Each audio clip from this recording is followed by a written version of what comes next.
CD4.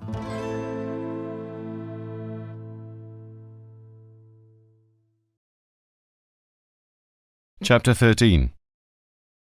Dr. Pasquano, Montalbano here. Just wondering if there's any news. Yes, there certainly is. My wife has a cold and my granddaughter lost a baby tooth. Are you angry, Doctor? I certainly am. With whom? You ask me if there's any news. Well, let me ask you how you can have the gall to ask me anything at 9 o'clock in the morning. What do you think? That I've just spent the night opening up those two corpses' bellies like some kind of vulture? I happen to sleep at night. And at the moment I'm working on that guy who drowned around terracotta, who didn't drown at all, since before being tossed into the sea he'd been stabbed 3 times in the chest. Shall we make a bet, Doctor? On what? On whether or not you spent the night with those 2 corpses. All right. You win. What did you find out?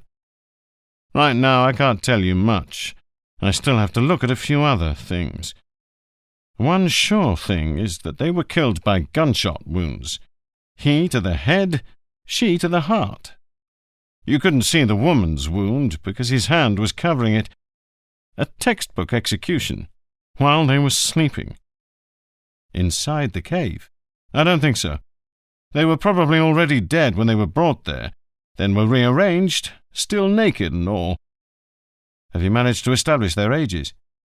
I wouldn't want to be wrong, but I'd say they were young, very young. And when did the crime take place, in your opinion? I could venture a guess, which you can take with a pinch of salt. About 50 years ago, more or less.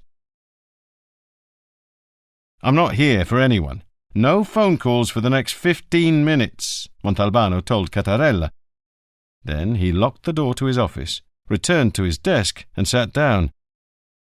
Mimi Augello was also sitting there, but stiff as a poker, bolt upright. Who goes first? Asked Montalbano. I do, said Augello, since it was I who asked to talk to you. Because I think it's time I said something. Well, I'm here to listen. Could you please tell me what I've done to you? You? To me? Nothing at all. Why do you ask? Because I feel like I've become a stranger in this place. You don't tell me what you're doing, you keep me at a distance, and I feel insulted. For example, was it right, in your opinion, to keep me in the dark about Tano the Greek? I'm not Giacomuzzi, who shouts these things from the rooftops. I can keep a secret.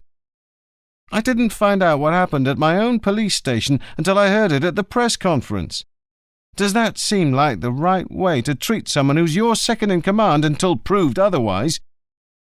But you do realize how sensitive this matter was. It's precisely because I realize it that I'm so pissed off. Because it must mean that for you, I'm not the right person for sensitive matters. I've never thought that. You've never thought it, but you've always done just that. Like with the weapons, which I found out about by accident. Come on, Mimi. I was overwhelmed by the pressure and anxiety. It didn't occur to me to inform you. That's bullshit, Salvo. That's not the real story. Oh, yeah? What's the real story? I'll tell you. You've created a police station in your own image and likeness. Fazio, Germana, Galuzzo, take anyone you want. They're all just limbs that obey one single head, yours. They never contradict you, never ask questions, they just follow orders.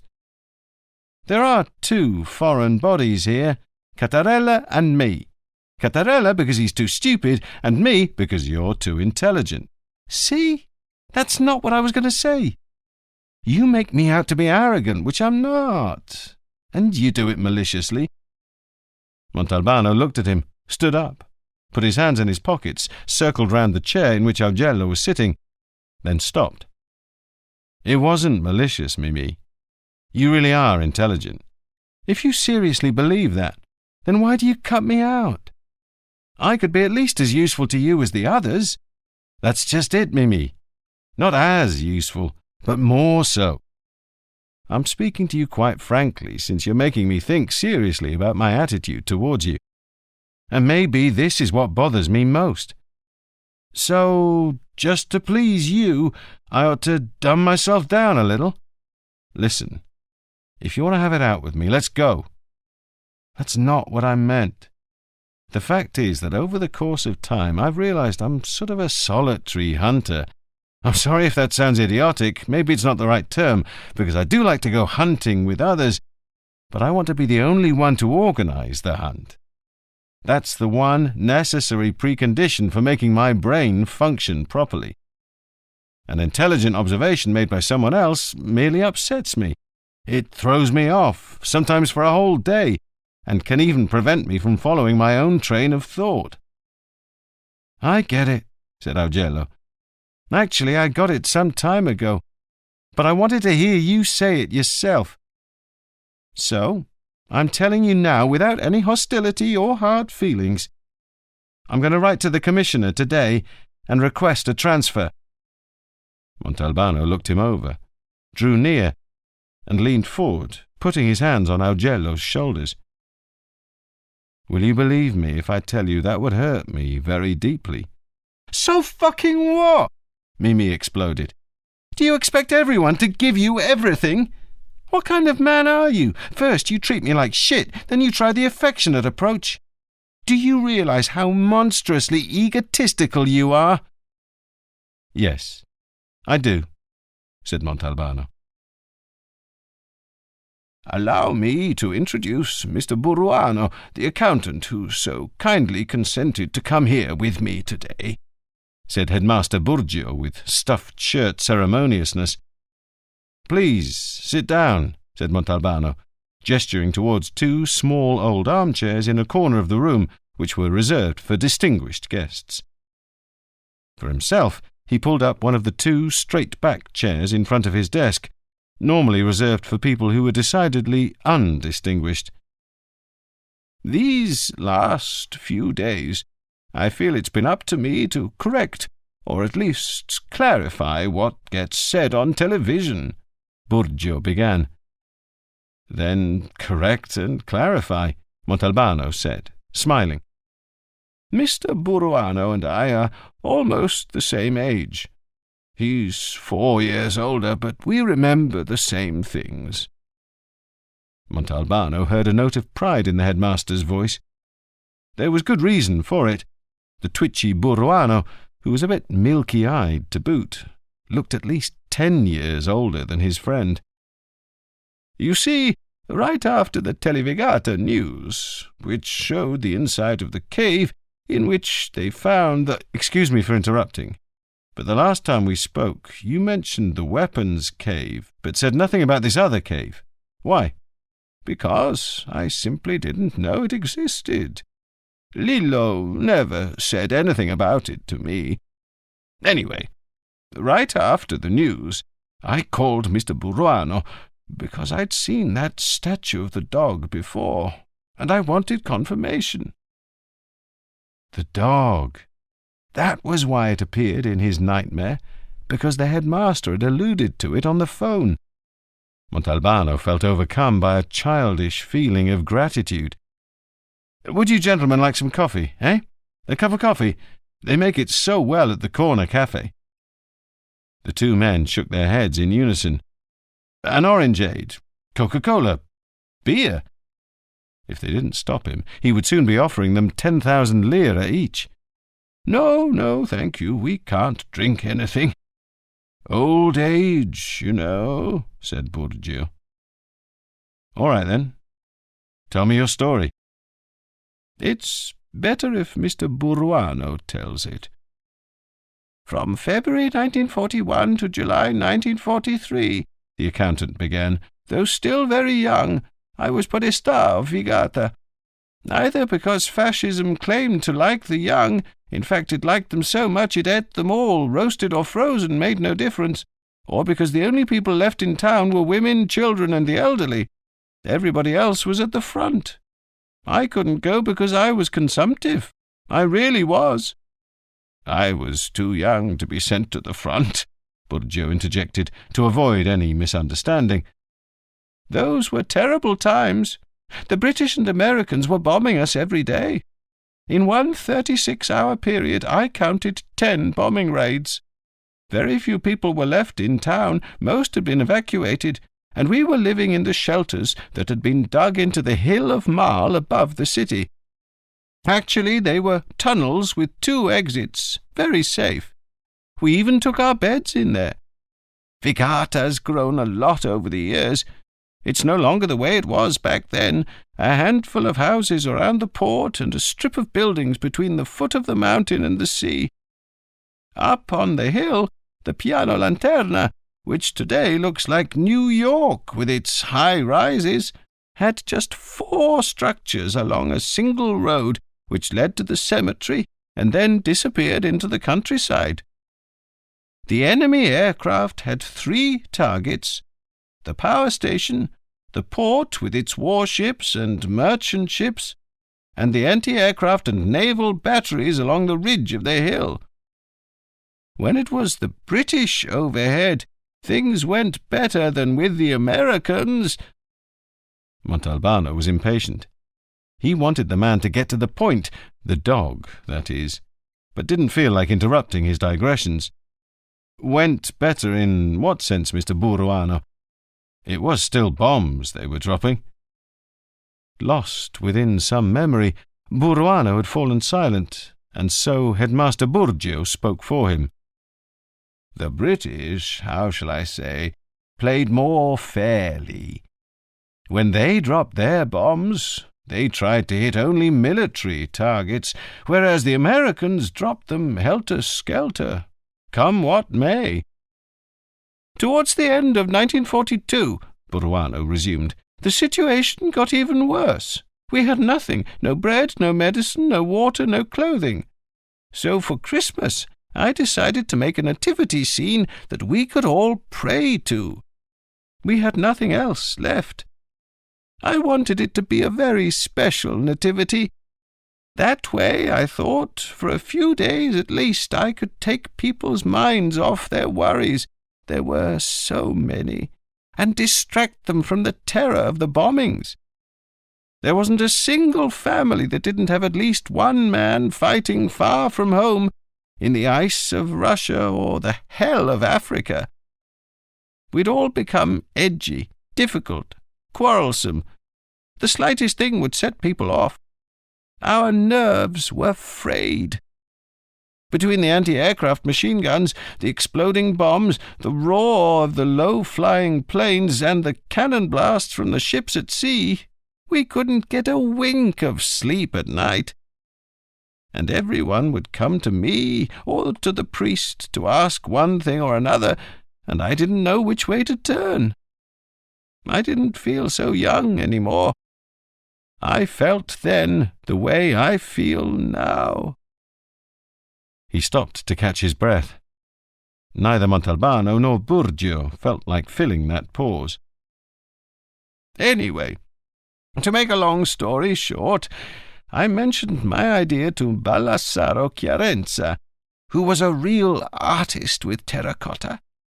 He did it for pleasure, since he was a carter by trade. It was his idea to make the statues all life-size. Baby Jesus, the Virgin Mary, St. Joseph, the ox, the donkey, the shepherd with the lamb over his shoulders, a sheep, a dog, and the other shepherd, the one who's always portrayed with his arms raised in a gesture of wonder. So he made the whole thing, and it came out really beautiful. We even decided not to put it in the church, but to set it up under the arch of a bombed-out house, so it would look like Jesus had been born amid the suffering of our people. He put a hand in his pocket and pulled out a photograph, which he passed to the inspector. The nativity really was beautiful. Mr. Buruano was right. It seemed so ephemeral, so perishable, and at the same time conveyed a comforting warmth, a superhuman serenity. "It's astonishing," Montalbano complimented him, his emotions welling up. But only for an instant. As the cop in him got the upper hand, and began carefully examining the dog. There was no doubt about it. That was the same dog he had found in the cave. Buruano put the photo back in his pocket. "The Nativity performed a miracle, you know. For a few days we were considerate towards one another." What became of the statues? This was where Montalbano's real interest lay. The old man smiled. "I sold them at auction, all of them. I made enough to pay Chiarenza, who wanted only to be reimbursed for his expenses, and to give alms to those who needed them most. And there were many." "Who bought the statues?" "Well, that's the problem. I don't remember. I had the receipts and all, but they were lost when the town hall caught fire during the American invasion." "During the period you're talking about, had you heard any news about a young couple disappearing?" Buruano smiled, but Headmaster Burgio actually laughed out loud. "Was that a stupid question?" "I'm sorry, Inspector, but it really was," remarked the headmaster. "You see, in 1939, the population of Vigata was 14,000, Buruano explained. "I know my numbers. By 1942, we were down to 8,000. The people who could leave did, finding temporary refuge in the inland towns, the tiny little villages of no importance to the Americans. Then, between May and July of 1943, our numbers dropped, give or take a few, to 4,000, without counting the Italian and German soldiers and the sailors. Everyone else had scattered across the countryside, living in caves, in barns, in any hole they could find. How could we have known about one disappearance or another? Everybody disappeared." They laughed again. Montalbano thanked them for the information. Good. At least he'd managed to find a few things out. The moment the headmaster and accountant left, the surge of gratitude the inspector had felt towards them turned into an uncontrollable attack of generosity which he knew he would sooner or later regret.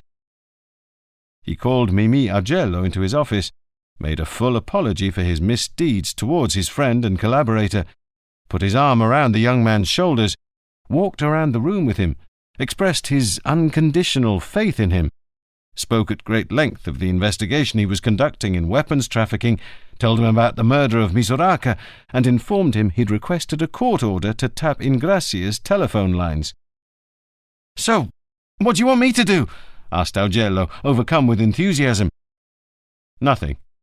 You must only listen to me," said Montalbano, suddenly himself again.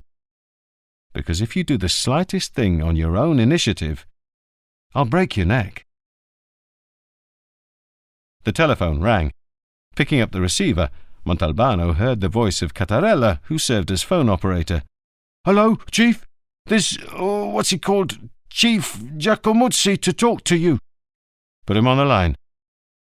"Talk with the Chief, over the phone," he heard Cattarella say.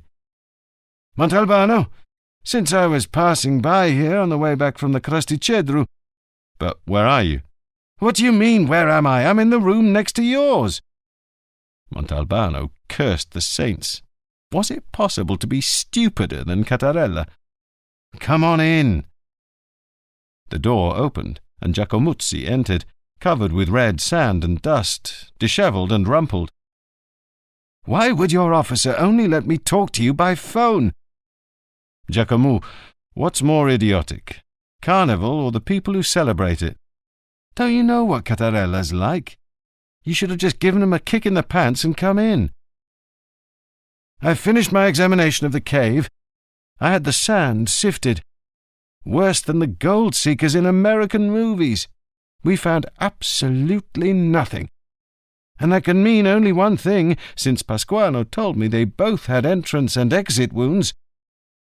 "That the two were shot somewhere else." "Right. If they'd been killed in the cave, we would have found the bullets. Oh, And another thing, rather odd. The sand inside the cave was mixed together with very tiny fragments of snail shells. There must have been thousands of the creatures in there. Jesus, Montalbano muttered. The dream, the nightmare, Livia's naked body with the slimy things crawling over her. What could it mean? He brought a hand to his forehead and found it drenched in sweat. "Are you ill?" asked Giacomuzzi, concerned. "It's nothing, a little dizziness.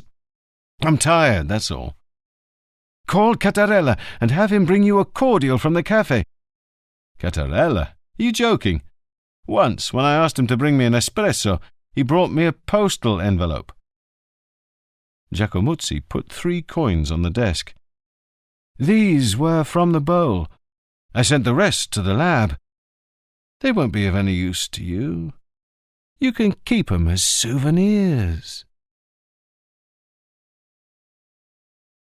Chapter 14.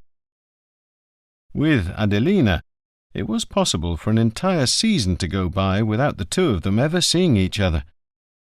Every week Montalbano would leave shopping money for her on the kitchen table, and every 30 days her monthly wages. Between them, however, a tacit system of communication had developed. When Adelina needed more shopping money, she would leave the caruso, the little clay money box he had bought at a fair and kept because it looked nice, on the table for him to see. When new supplies of socks or underwear were needed, she would leave a pair on the bed. Naturally, the system did not work in one direction only. Montalbano, too, would tell her things by the strangest means, which she, however, understood. For some time now, the inspector had noticed that when he was tense, troubled, and nervous, Adelina would somehow know it from the way he left the house in the morning, and in these instances she would make special dishes for him to find on his return to lift his spirits. That day, Adelina had been back in action. In the fridge, Montalbano found a squid sauce, dense and black, just the way he liked it. Was there or wasn't there a hint of oregano? He inhaled the aroma deeply before putting it on the heat, but this investigation, too, came to nothing. Once he'd finished eating, he donned his bathing suit with the intention of taking a brief stroll on the beach. After walking only a little while, he felt tired, the balls of his feet sore. Sex standing up and walking on sand will bring any man to a bad end. He'd once had sex standing up, and afterwards did not feel so destroyed as the proverb implied, whereas it was true that if you walked on sand, even the firm sand nearest the sea, you tired quickly. He glanced at his watch and was amazed. Some little while he'd been walking for 2 hours. He collapsed on the beach. "Inspector! Inspector!" The voice came from far away. He struggled to his feet and looked out at the sea, convinced that someone must be calling him from a boat or dinghy. But the sea was deserted all the way to the horizon. "Inspector, over here! Inspector!" He turned around. It was Tortorella, waving his arms from the highway that for a long stretch ran parallel to the beach. As Montalbano quickly washed and dressed, Tortorella told him they'd received an anonymous telephone call at the station. "Who took the call?" asked Montalbano. If it was Cattarella, who knows what hair-brained idiocies he might have understood or reported. "Don't worry," said Tortorella, smiling, having guessed what his chief was thinking. "He'd gone out to the bathroom for a minute, and I was manning the switchboard for him." The voice had a Palermo accent, putting I's in the place of R's, but he might have been doing it on purpose. "He said we would find some bastard's corpse at the pasture inside a green car." "Who went to check it out?" "Fazio and Galuzzo did, and I raced over here to get you." "I'm not sure that was the right thing. Maybe the phone call was only a joke." What a bunch of jokers we Sicilians are. Montalbano arrived at the pasture at 5 o'clock, the hour of what Gege called the changing of the guard, the time of day when the unpaid couples, that is, lovers, adulterers, boyfriends and girlfriends, got off, in every sense, thought Montalbano, giving way to Jeje's flock, bitchin' blondes from Eastern Europe, Bulgarian transvestites, ebony Nigerian nymphs, Brazilian viados, Moroccan queens, and so on in procession, a veritable UN of cock, arse, and cunt. And there indeed was the green car, trunk open, surrounded by 3 carabinieri vehicles. Fazio's car was stopped a short distance away. Montalbano got out, and Galuzzo came up to him. "We got here late." They had an unwritten understanding with the national police. Whoever arrived first at the scene of a crime would shout "Bingo!" and take the case. This prevented meddling, polemics, elbowing, and long faces. But Fazio was gloomy. "They got here first." "So what? What do you care? We're not paid by the corpse on a job-by-job basis."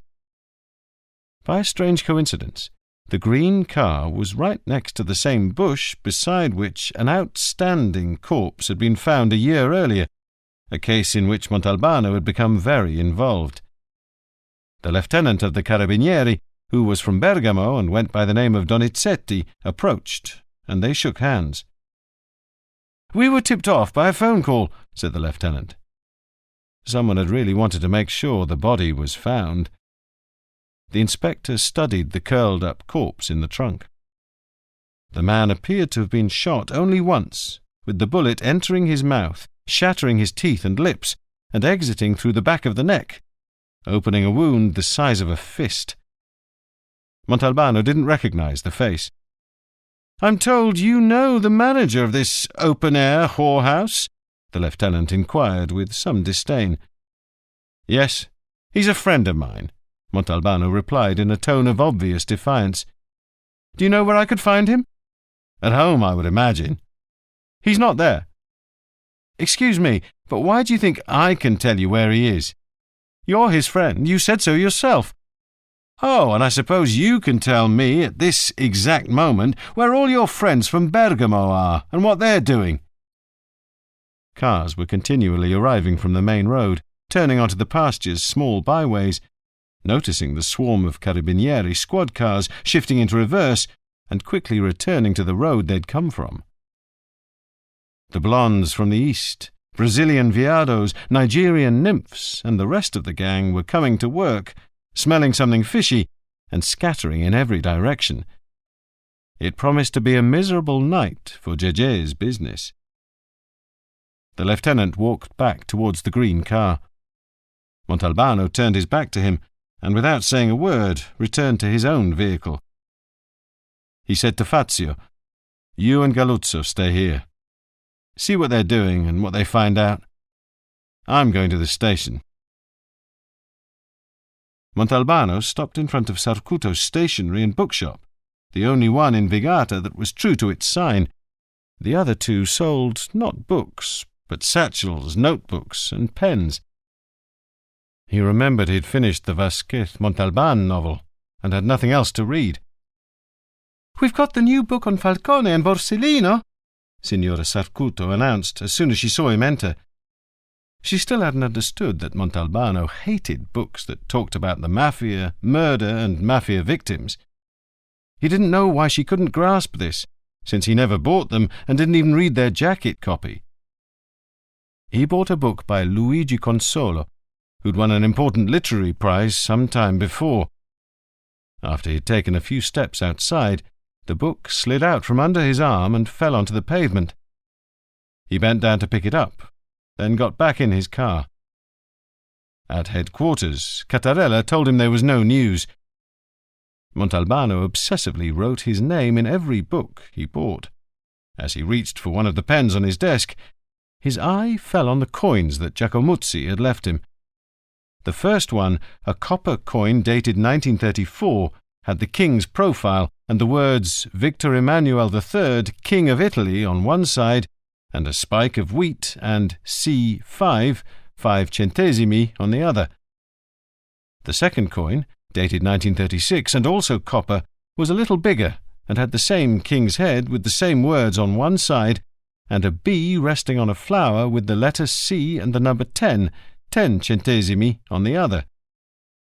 The third was made of a light metal alloy, with the inevitable king's head and accompanying words on one side, on the other an eagle displayed, with a Roman fasces partly visible behind it. This side also had 4 inscriptions: L.I., which meant 1 lira, Italia, which meant Italy, 1942, which was the date of minting, and XX, which meant year 20 of the fascist era. As he was staring at this last coin, Montalbano remembered what it was he had seen when bending down to pick up the book he'd dropped in front of the bookshop. He'd seen the front window of the shop next door, which featured a display of antique coins. He got up from his desk, informed Cattarella he was going out and would be back in half an hour at the most, and headed off to the shop on foot. It was called Things, and things were what it sold: desert roses, stamps, candlesticks, rings, brooches, coins, semi-precious stones. He went inside, and a neat, pretty girl welcomed him with a smile. Sorry to disappoint her, the inspector explained that he wasn't there to buy anything, but since he'd seen some ancient coins displayed in the window, he wanted to know if there was anyone there in the shop or in Vigata with expertise in numismatics. "Of course there is," said the girl, still smiling delightfully. "There's my grandfather." "Where might I disturb him?" "You wouldn't be disturbing him at all. Actually, he'd be happy to help you. He's in the back room. Just wait a moment while I go and tell him."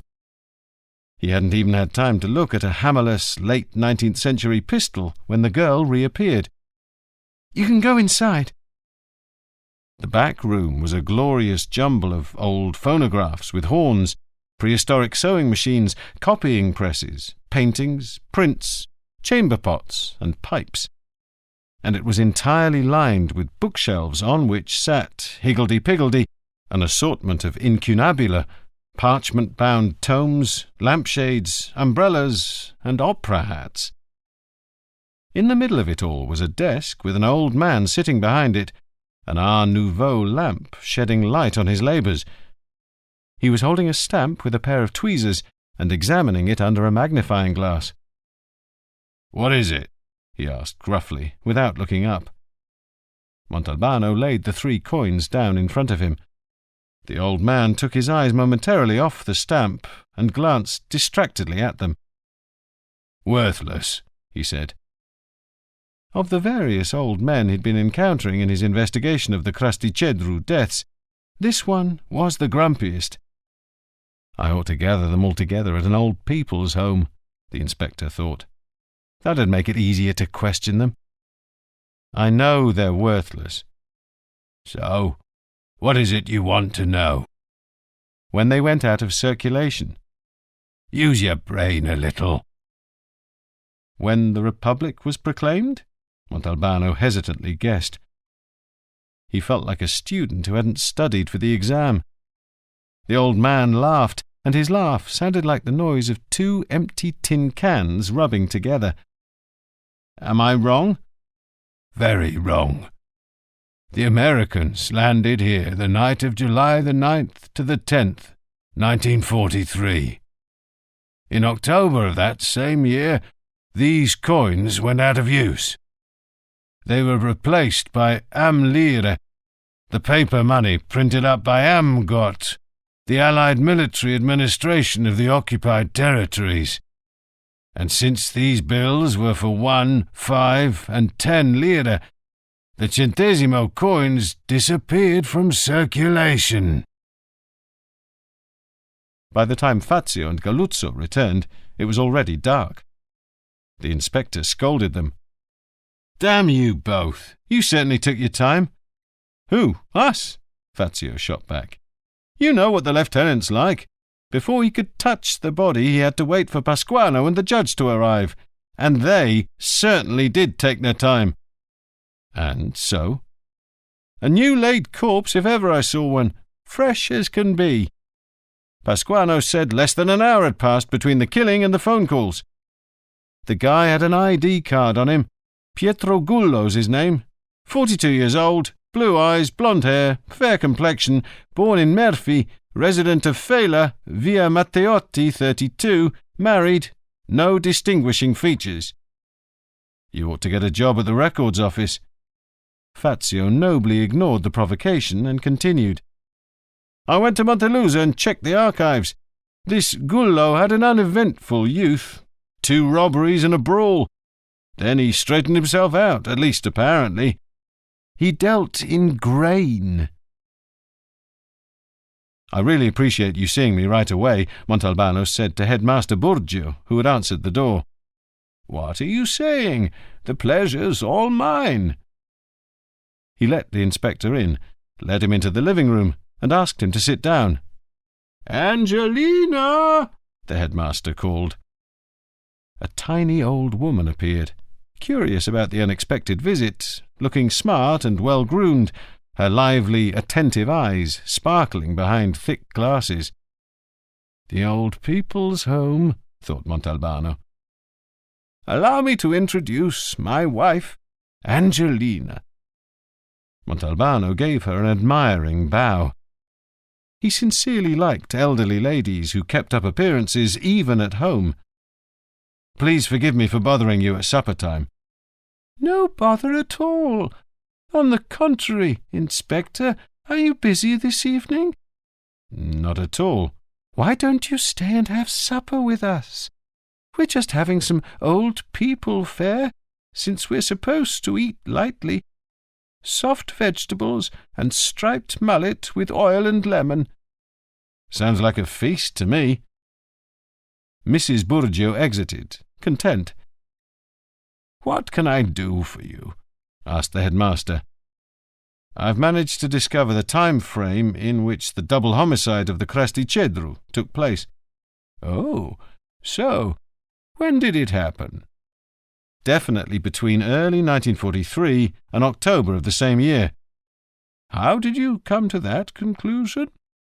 Easy. The terracotta dog, as Mr. Buruano told us, was sold after Christmas of 1942, which reasonably means after the Epiphany of 1943. The coins found inside the bowl went out of circulation in October that same year. He paused. And this can mean only one thing, he added. But what that one thing was, he didn't say. He patiently waited while Burgio collected his thoughts, stood up, and took a few steps around the room. I get it, said the old man. You're saying that during this period the Crasticedru cave belonged to the Rizzitanos. Exactly. And as you told me, the cave was already sealed off by the boulder at the time because the Rizzitanos kept merchandise to be sold on the black market in it. They must have known about the other cave, the one where the dead couple were brought. The headmaster gave him a confused look. Why do you say they were brought there? Because they were killed somewhere else. Of that I am absolutely certain. But it doesn't make any sense. Why put them there and set them up as if they were asleep, with the jug, the bowl of money, and the dog? I've been asking myself the same question, and maybe the only person who could tell us something is your friend Lillo Rizzitano. Signora Angelina came in. It's ready. The soft vegetables, which consisted of the leaves and flowers of Sicilian courgettes, the long smooth kind, which are white, lightly speckled with green, had come out so tender, so delicate, that Montalbano actually felt deeply moved. With each bite he could feel his stomach purifying itself, turning clean and shiny the way he'd seen happen with certain fakirs on television. How do you find them? Asked Signora Angelina. Beautiful, said Montalbano. Seeing the couple's surprise, he blushed and explained himself. I'm sorry, sometimes I abuse my adjectives. The striped mullet, boiled and dressed in olive oil, lemon and parsley, was every bit as light as the vegetables. Only when the fruit was brought to the table did the headmaster come back to the question Montalbano had asked him, but not before he'd had his say on the problem of the schools and the reform the new Minister of Education had decided to carry out, which would abolish mandatory secondary school attendance. "In Russia, at the time of the Tsars," said Burgio, "they had secondary schools, though they called them whatever they're called in Russian. In Italy, it was Gentile who called them lyceums when he instituted his own reform, which placed humanistic studies above all others. Well, Lenin's communists, being the kind of communists they were, didn't have the courage to abolish secondary schools. Only an upstart, a semi-illiterate nonentity like our minister could conceive of such a thing. What's he called? Guastella?" "Vastella," said Signora Angelina. Actually, he was called something else as well, but the inspector refrained from pointing this out. "Lillo and I were friends in everything, but not in school, since he was a few years ahead of me. When I entered my 3rd year of lyceum, he had just graduated. On the night of the American landing, Lillo's house, which was at the foot of the Cresto, was destroyed. From what I was able to find out, once the storm had passed, Lillo had been at home alone and was seriously injured. A peasant saw some Italian soldiers putting him on a truck. He was bleeding profusely. That was the last I heard of Lillo. I haven't had any news since, though God knows I've searched far and wide." "Is it possible nobody from his family survived?" "I don't know." The headmaster noticed that his wife looked lost in thought, absent, her eyes half closed. "Angelina!" Burgio called. The old woman roused herself, then smiled at Montalbano. "Forgive me. My husband says I've always been a woman of fantasy, but he doesn't mean it as a compliment. He means I sometimes let my fantasies run away with me." Chapter 15. When he returned home after supper with the Burgios, it wasn't even 10 o'clock. Too early to go to bed.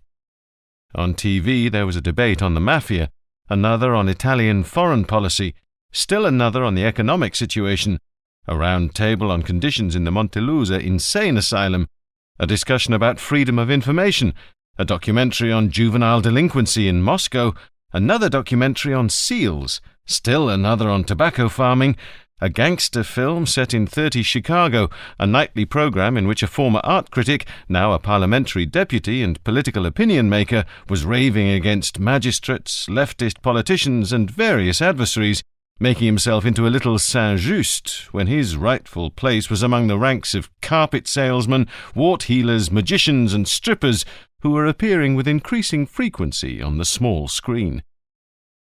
Turning off the television, Montalbano switched on the outdoor light, went out on the veranda, and sat down on the little bench with a magazine to which he subscribed. It was nicely printed, with interesting articles, and edited by a group of young environmentalists in the province. Scanning the table of contents, he found nothing of interest, and thus started looking at the photographs, which occasionally realized their ambition of illustrating news events in emblematic fashion. The ring of the doorbell caught him by surprise. He wasn't expecting anyone, he said to himself, but a second later he remembered that Anna had called in the afternoon. When she had suggested coming by to see him, he couldn't say no. He felt indebted to the girl for having used her, contemptibly he had to admit, in that whole story he'd concocted to save Ingrid from persecution by her father-in-law. Anna kissed him on each cheek and handed him a package. "I brought you a petrafernula." This was a cake, now very hard to find, which Montalbano loved, but it was anyone's guess why the pastry shops had stopped making it. "I had to go to Mitica for work and saw it in a window, so I bought it for you. Careful with your teeth." The harder the cake was, the tastier. "What were you doing?" Nothing, just reading a magazine. Why don't you come outside? They sat down on the bench. Montalbano went back to looking at the photographs, while Anna rested her head on her hands and gazed out at the sea. It's so beautiful here. Yes. All you hear are the waves. Yes. Does it bother you if I talk? No. Anna fell silent. After a brief pause, she spoke again. I'm going inside to watch TV. I feel a little chilly. The inspector didn't want to encourage her. Anna clearly wanted to abandon herself to a solitary pleasure, that of pretending she was his partner, imagining they were spending a quiet evening together like so many others. On the very last page of the magazine, he saw a photo that showed the inside of a cave, the Grotto of Fragapane, which was actually a necropolis, a network of Christian tombs dug out of ancient cisterns. The picture served, in its way, to illustrate the review of a recent book by one Alcide Maraventano entitled Funerary Rites in the Montelusa region. The publication of this richly documented essay by Maraventano, the reviewer claimed, filled a void, giving us a work of great scholarly value that investigated, with keen intelligence, a subject spanning the period from prehistory to the Byzantine Christian era. He sat there a long time meditating on what he had just read. The idea that the jug, the bowl with coins, and the dog might be part of some burial rite had never even crossed his mind. And perhaps he'd been wrong not to think of this. In fact, the investigation should probably have started from this very premise. He suddenly felt uncontrollably pressed. He went inside, unplugged the phone, then picked up the whole apparatus. What are you doing? Asked Anna, who was watching the gangster movie. I'm going into the bedroom to make some phone calls. I don't want to disturb you out here. He dialed the free channels number and asked for his friend Niccolò Zitto. Quick, Montalban! I go on the air in a few seconds. Do you know someone by the name of Maraventano who wrote Alcide? Sure, I know him. What do you want from him? I'd like to talk to him. Do you have his phone number? He hasn't got a phone. Are you at home? I'll track him down myself and let you know. I need to talk to him by tomorrow. I'll call you back in an hour at the latest and tell you what to do. He turned off the bedside lamp. In the dark, it was easier to think about the idea that had just come to him. He tried to imagine the Krasticedru's cave the way it had looked when he first entered. If you removed the two bodies from the picture, that left the rug, a bowl, a jug, and a terracotta dog. If you drew lines between the three objects, they formed a perfect triangle, though upside down with respect to the cave's entrance. At the centre of the triangle lay the two corpses. Did it mean anything? Maybe he needed to study the triangle's orientation. Between thinking, musing, and fantasizing, he ended up dozing off. After a spell of indeterminate length, he was awakened by the ring of the telephone. He answered in a thick voice. Did you fall asleep? Yeah, nodded off. And here I am putting myself out for you. So, Alcide is expecting you tomorrow afternoon at 5:30. He lives in Galotta. Galotta was a village a few miles outside Montelusa, a handful of peasant houses, once famous for being inaccessible in winter when the rains were heavy. Give me the address. What address? If you're coming from Montelusa, it's the first house on the left, a big tumble-down villa that would delight any horror film director. You can't miss it. He fell back asleep as soon as he put down the receiver. Then he woke with a start, feeling something moving on his chest.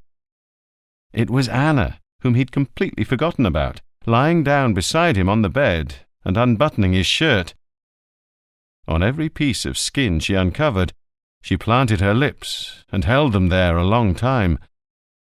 When she reached his navel, the girl raised her head, slipped one hand under his shirt to caress his nipple, then plastered her mouth against Montalbano's. Since he made no sign of reacting to her passionate kiss, Anna let her hand slide farther down his body. She caressed him there as well. Montalbano decided to speak. "See, Anna, it's hopeless. Nothing happens." In a single bound, Anna sprang out of bed and locked herself in the bathroom. Montalbano didn't move, not even when he heard her sobbing, a childish wail like that of a little girl denied a toy or some sweets. Against the light of the bathroom, whose door she left open on her way out, Montalbano saw her, fully dressed. "A wild animal has more feelings than you," she said, leaving. Sleep then abandoned Montalbano. At 4 a.m, he was still up, trying to finish even one game of solitaire, though it was clear he would never succeed. He arrived at work grumpy and troubled, the encounter with Anna weighing on his mind. He felt remorseful for treating her the way he did. On top of this, that morning he'd started wondering, had it been Ingrid instead of Anna, would he have behaved the same way? "I need to speak to you urgently," said Mimi Augello, standing in his doorway looking agitated. "What do you want?" "To bring you up to date on the investigation." "What investigation?"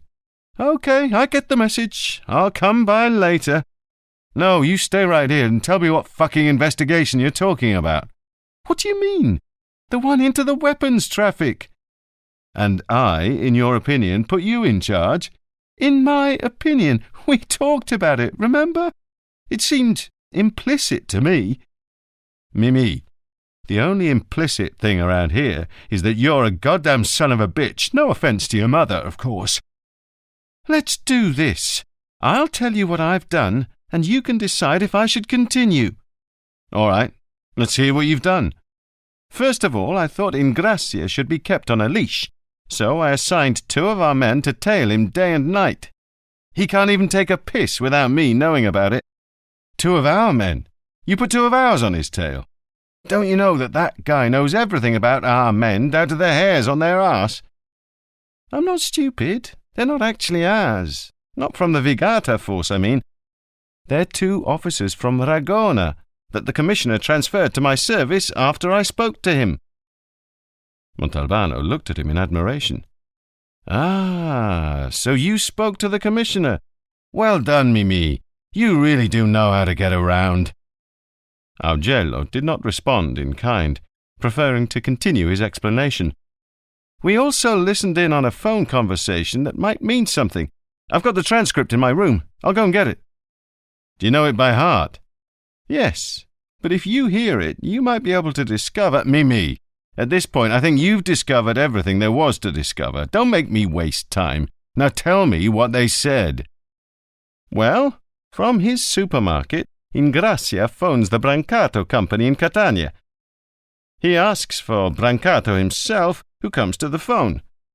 Ingracia complains about the snags that occurred during the last delivery. He says you can't send the trucks so far ahead of schedule that this caused him a lot of problems. He wants them to meet so they can study different, safer means of delivery. Here, Brancato's answer is shocking, to say the least. He raises his voice in anger and asks Ingracia, 'How dare you call me here?' Ingracia, now stammering, asks for an explanation, which Brancato provides, saying that Ingracia is insolvent and that the banks have advised him to cease doing business with him." "And how did Ingracia react?" He didn't even make a peep. He just hung up." "Do you realize what that phone call means?" "Of course. Ingracia was asking for help, and they cut him loose." "Stay on top of Ingracia." "I already am, as I told you." There was a pause. "What should I do?" continued Mimi. "Continue the investigation." Montalbano wouldn't answer. "You're such a fucking jerk," commented Augello. "Salvo, are you alone in your office? Can I speak openly?" "Yes. Where are you calling from?" "From home. I'm in bed with a bit of fever." "I'm sorry." "Well, you shouldn't be. It's one of those growing fevers." "I don't understand. What do you mean?" "It's one of those fevers little children get.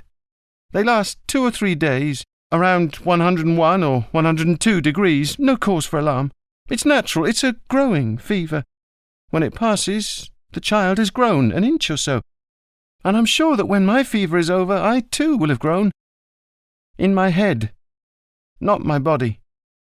What I mean is, never as a woman have I been so offended as with you. Anna, let me finish.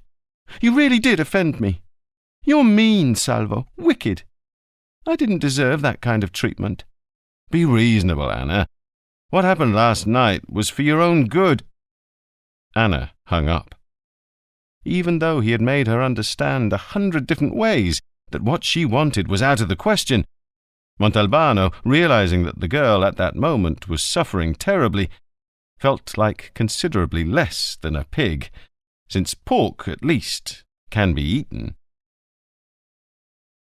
Montalbano easily found the villa upon entering Gallotta, but it did not seem possible to him that anyone could live in that ruin. Half the roof was visibly caved in, which must surely have let in the rain on the 3rd floor. The faint wind in the air was enough to rattle a shutter that remained attached by means not immediately apparent. The outer wall on the upper part of the facade had cracks the width of a fist. The 2nd, 1st, and ground floors looked in better shape. The surface plaster had long disappeared. The shutters were all broken and flaking, but at least they closed, however askew. There was a wrought-iron gate, half open and leaning outward, apparently in this position since time immemorial, amid weeds and peaty soil. The yard was an amorphous mass of contorted trees and dense shrubbery, a thick, closely knit tangle.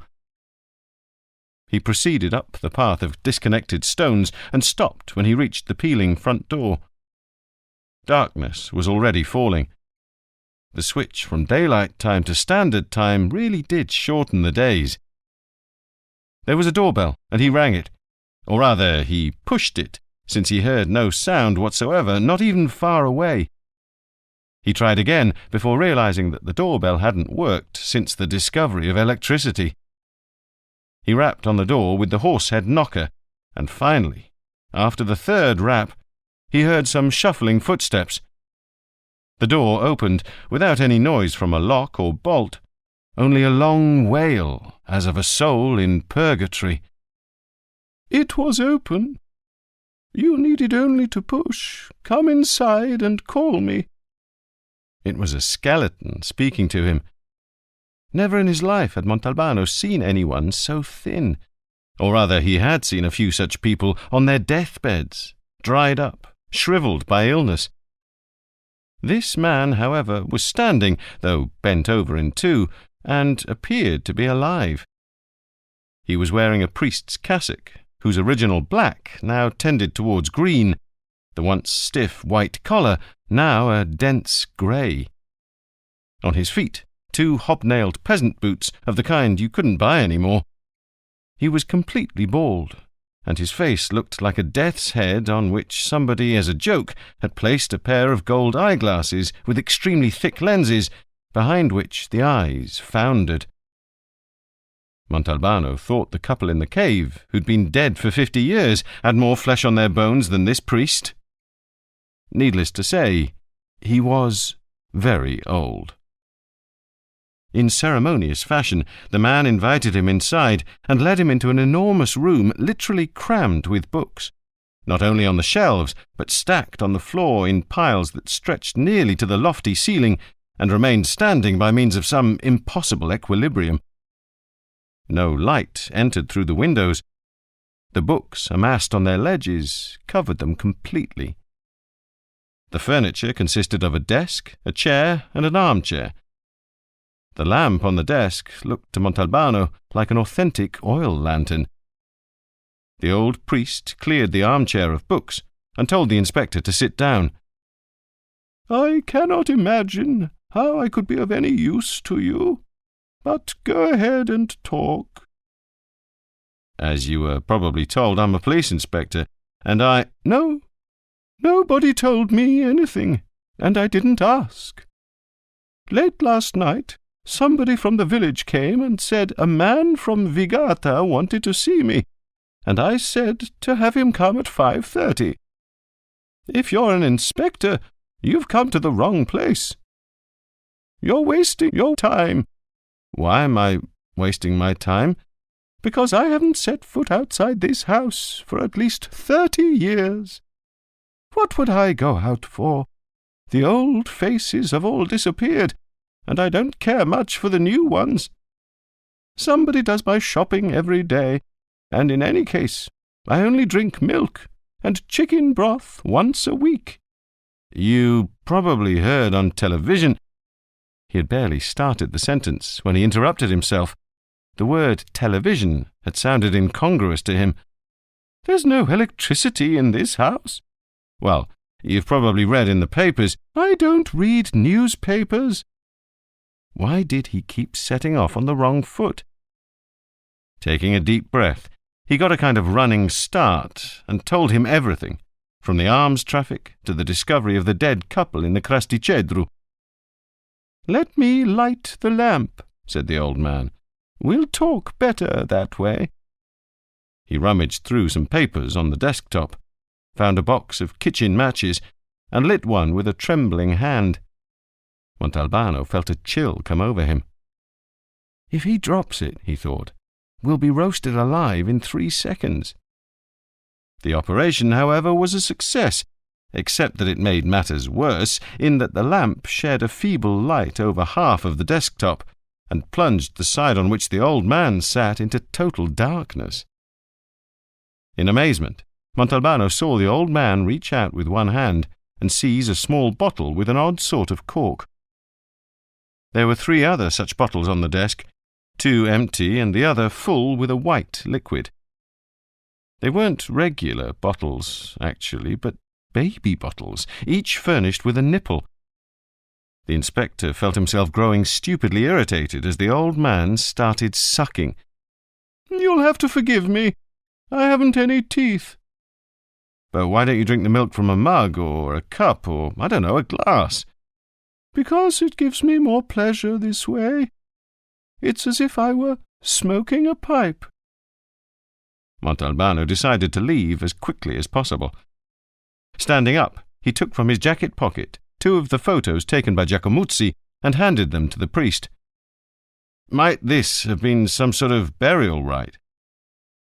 The old man looked at the photos, growing animated and groaning. "What was inside the bowl?" "Coins from the 1940s. "And in the jug?" "Nothing. There was no trace of anything. It must have contained only water." The old man sat there sucking a good while, engrossed in thought. Montalbano sat back down. "It makes no sense," said the priest, setting the photos down on the desk.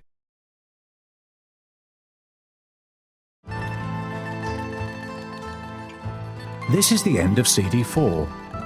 The book continues on CD 5.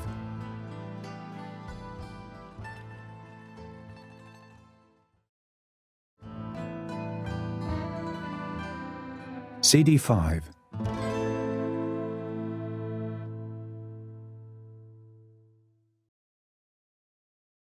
Chapter 16.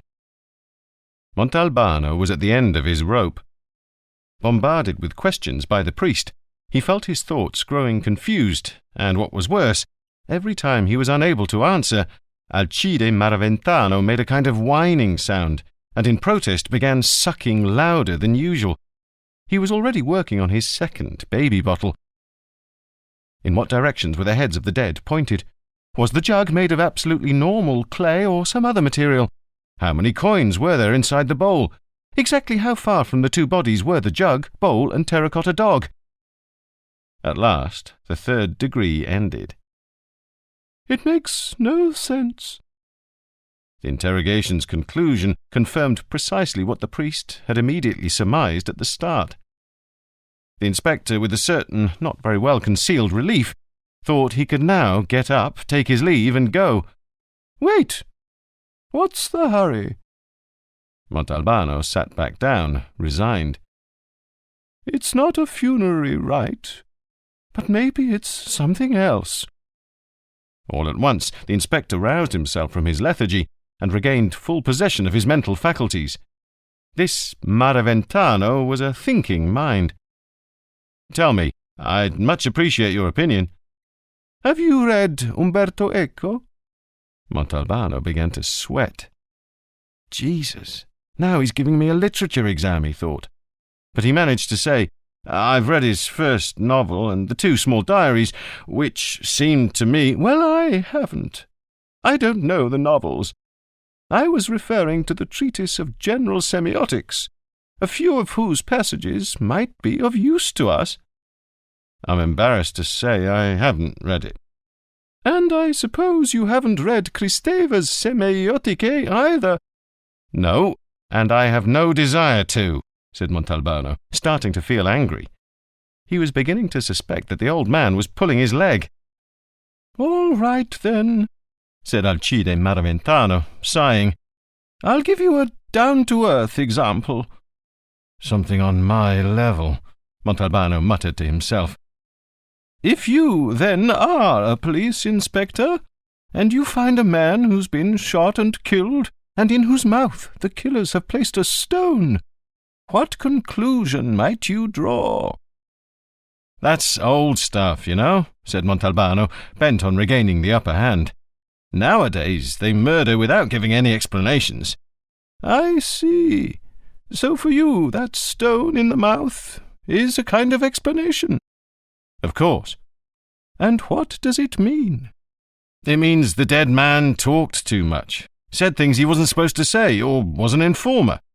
"Exactly. You, therefore, understood the explanation because you possessed the code of that language, which in this case was a metaphorical language. But if you'd been ignorant of the code, what would you have understood? Nothing. To you, that man would have been a murder victim in whose mouth the killers had inexplicably placed a stone." "I'm beginning to understand." "Now, to return to our discussion. Somebody kills 2 young people for reasons we don't know. He could make the bodies disappear in many different ways, in the sea, underground, under the sand. But no, he puts them in a cave instead. Not only that, but he arranges a bowl, a jug, and a terracotta dog around them. What, therefore, has he done?" "He's made a statement, sent a message," said Montalbano in a soft voice. "That's right, a message which you, however, can't read because you don't possess the code," concluded the priest. "Let me think," said Montalbano. "But the message must have been directed at someone, just not at us, 50 years after the fact." Montalbano thought about this a moment, then stood up. "I'm going to go. I don't want to take up any more of your time. What you've told me has been very valuable to me." "I'd like to be even more useful to you." "How so?" "You just said that nowadays they kill without providing any explanations. There is always an explanation, and it is always provided. Otherwise you wouldn't be in the line of work you're in. It's just that the codes have multiplied and diversified." "Thank you," said Montalbano. For dinner they'd eaten fresh anchovies all'agretto, which Signora Elisa, the commissioner's wife, had cooked with art and skill, the secret of success lying in correctly determining the infinitesimal length of time to keep the pan in the oven. Then, after the meal, the Signora had retired to the living room to watch television, but not before having arranged on the desk in her husband's study a bottle of Chivas, another of bitters, and 2 glasses. While they were eating, Montalbano had spoken enthusiastically of Alcide Maraventano and his peculiar way of life, his erudition, his intelligence. The commissioner, however, had shown only lukewarm curiosity, more out of politeness to his guest than out of real interest. "Listen, Montalbano," he broke in as soon as they were alone. "I can easily understand the sense of urgency you might feel about the 2 murder victims you found in the cave. I dare say I've known you too long not to expect you to become fascinated by a case like this, because it defies explanation, but also, and I think this is the real reason, because even if you were to find the solution, it would prove utterly useless. Just the sort of uselessness that you would find amusing and, excuse me for saying so, almost congenial." "Useless in what way?" "Useless, don't play innocent. To be generous, since 50 or more years have passed, the murderer or murderers are either dead or, in the best of cases, little old men at least 70 years old. Right?" "Right," Montalbano reluctantly agreed. "Therefore, forgive me, because what I'm about to say is not normally part of my vocabulary, but what you're engaged in is not an investigation, but an act of mental masturbation." Montalbano, lacking the strength or arguments to rebut him, took it all in. "Now, I could allow you this little exercise," the Commissioner continued, "if I wasn't afraid you'd end up devoting the best part of your brain power to it, and neglecting other investigations of greater significance and reach." "No, that's not true," the inspector bridled, "but it is. Look, none of this is intended in any way as a reproach. We're here, talking, at my home, between friends. Why, for example, did you assign the weapons trafficking case, an extremely delicate case, to your deputy, who is a very capable officer, but certainly not on your level? But I haven't assigned him anything. It's he who— Don't be childish, Montalbano.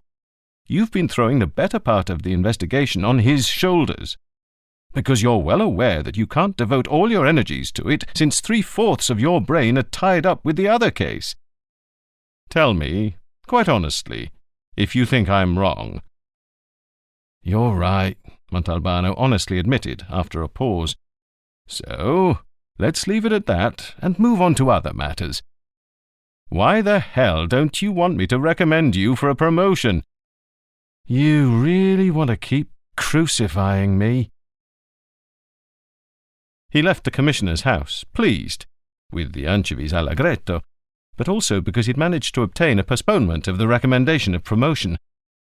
There was no rhyme or reason to the arguments he'd cited, but his superior politely pretended to accept them. Could Montalbano very well have told him that the mere idea of a transfer, of a change of habits, gave him a fever? It was still early. His appointment with Gege wasn't for another 2 hours.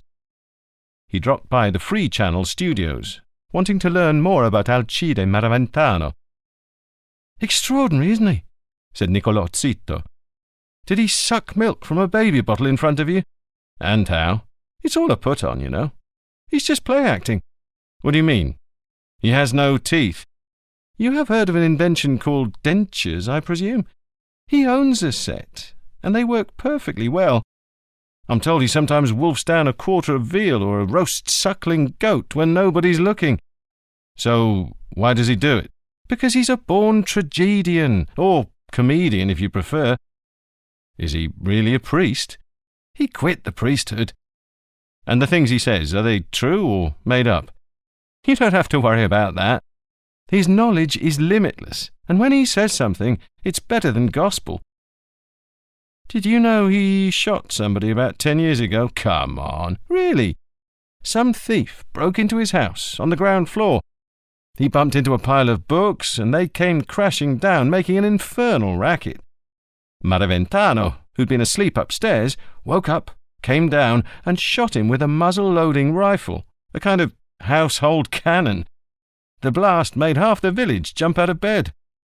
When the smoke cleared, the robber was wounded in the leg, a dozen or so books were ruined, and the old man had a fractured shoulder from the gun's tremendous kick. The robber, however, maintained he'd entered the house not with any criminal intent, but because he'd been invited there by the priest, who, at a certain point, for no apparent reason, picked up a rifle and shot him. And I believe him." "Whom?" "The supposed thief. But why would he shoot him? I suppose you know what goes on inside the head of Alcide Maraventano.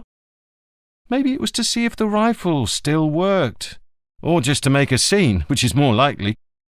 Listen, before I forget, do you have Umberto Eco's Treatise of General Semiotics?" "Me? Are you crazy?" On his way to the car, which he'd left in the Free Channels car park, Montalbano got soaked. It had started raining without warning, very fine drops, but very dense. He got home with time to spare before the appointment.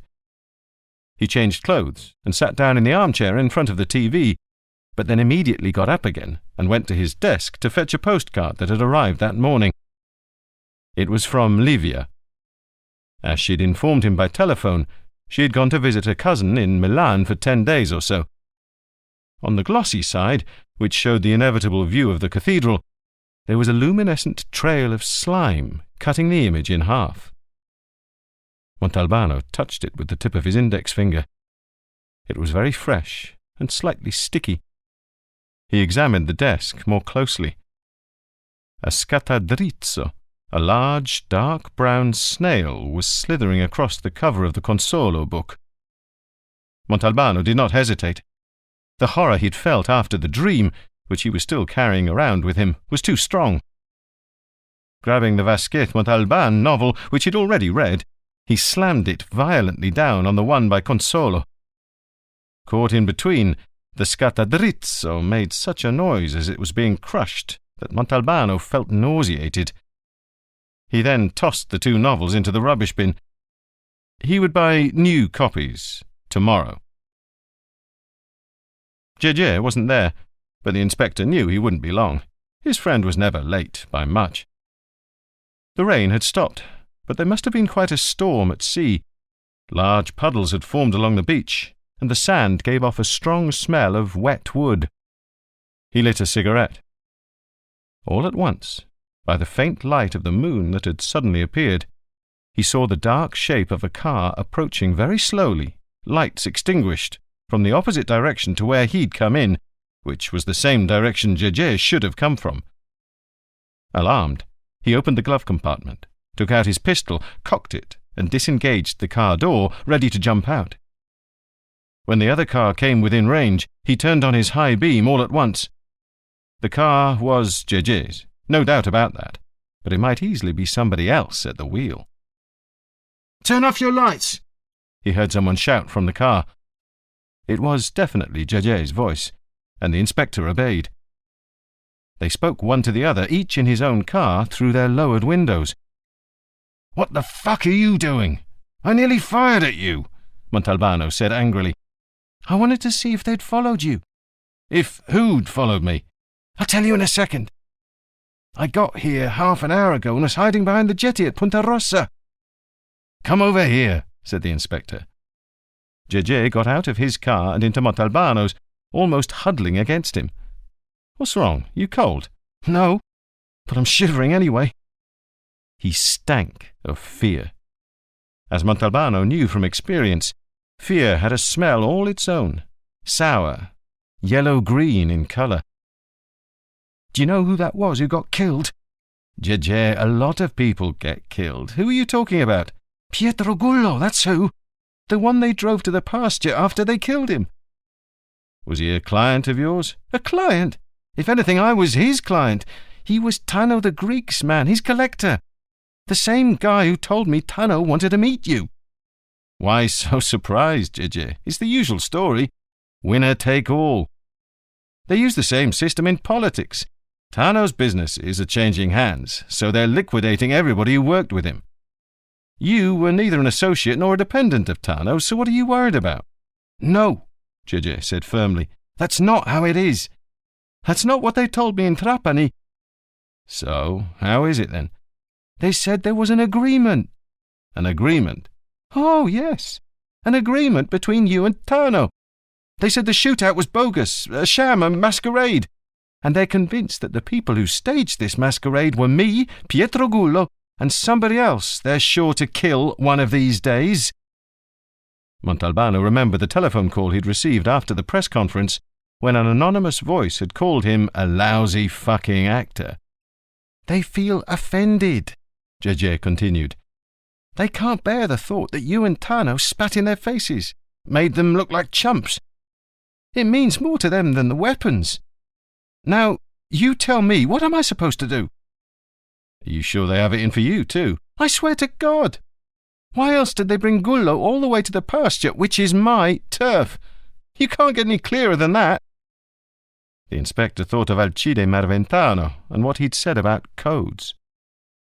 It must have been a change in the density of the darkness, or a split-second glimmer seen out of the corner of one eye, but the fact is that an instant before the explosion of gunfire, Montalbano's body obeyed a series of impulses frantically transmitted by his brain. He bent over, opening the car door with his left hand, and hurled himself out, while all around him was a thunder of gunshots, shattering glass, plates of metal flying apart, quick red flashes brightening the dark.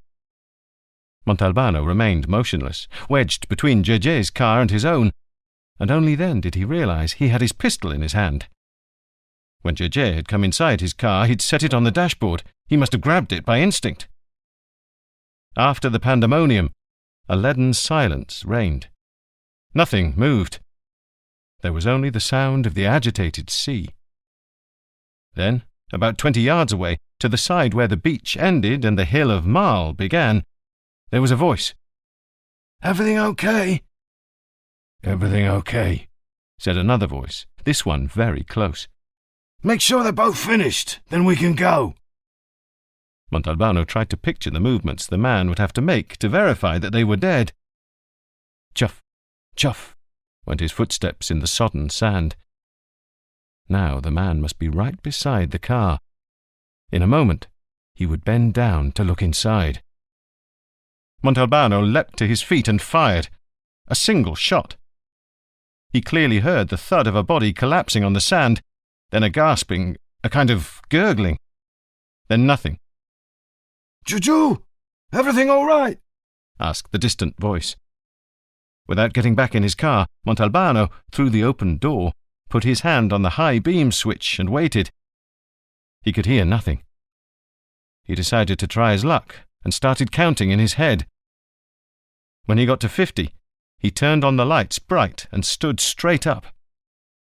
Swathed in light, about 10 yards away, appeared a man with a submachine gun in hand, frozen in surprise. Montalbano fired. The man immediately reacted, firing blindly into the dark.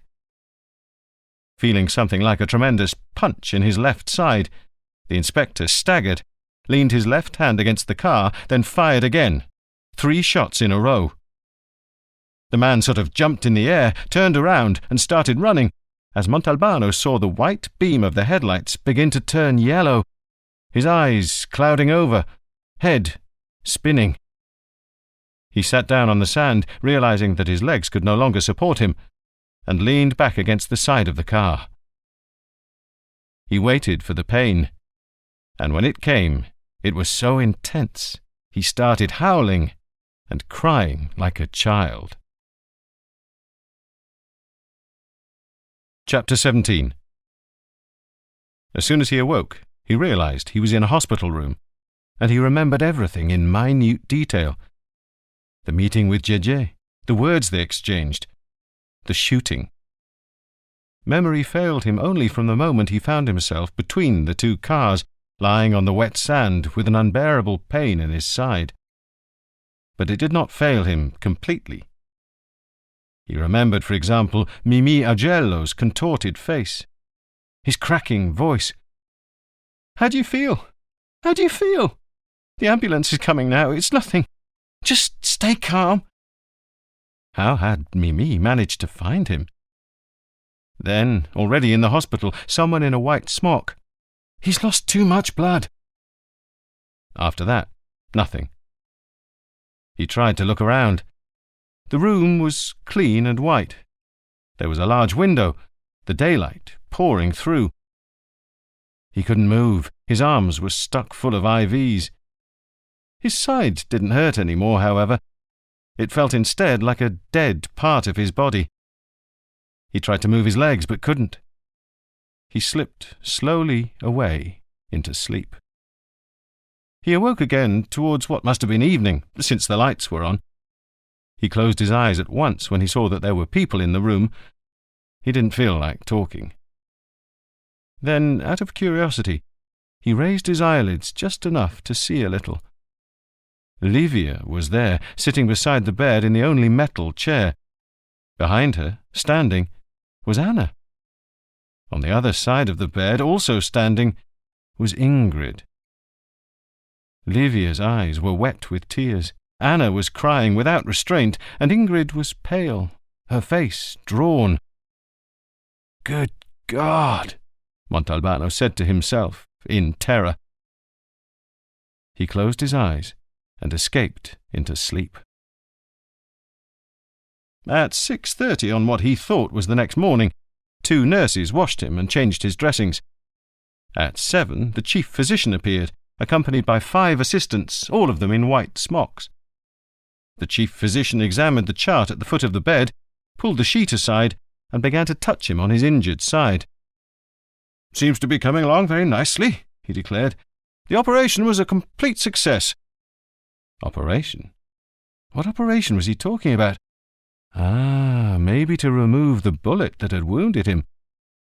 But it's not often a machine gun bullet stays inside the body instead of slicing right through it. He would have liked to ask questions, demand explanations, but the words wouldn't come out.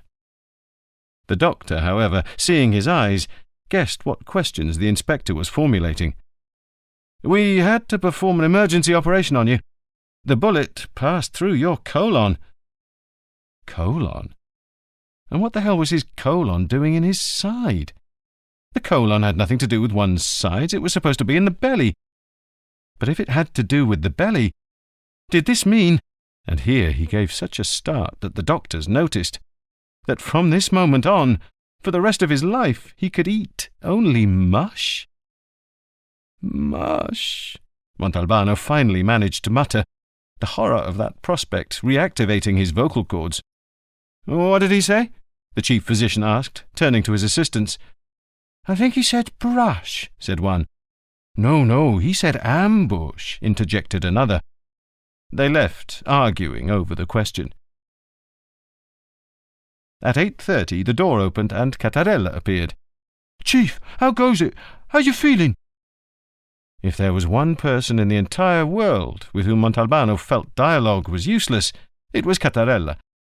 He didn't answer, but merely moved his head as if to say that things were a little less bad. "I'm on guard here. Over you, I mean. This hospital's a revolving door. People come, people go, back and forth and back and forth. Somebody could maybe come in immotivated with bad intentions, trying to finish the job they didn't finish. You know what I mean?" The inspector knew exactly what he meant. "Know what, Chief? I gave blood for the transfusal." And he went back on guard against the badly immotivated. Montalbano thought bitterly of the dark years that lay ahead of him, surviving on Cattarella's blood and eating semolina mush. The first in the long series of kisses he would receive over the course of the day were from Fazio. "Did you know, Chief, that you shoot like a god? You got one guy in the throat with a single shot and you wounded the other."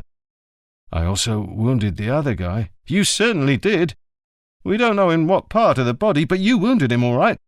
It was Giacomuzzi who noticed a red puddle about 10 yards from the cars. Blood." "Have you identified the one who died?" "Of course." Fazio pulled a piece of paper from his pocket.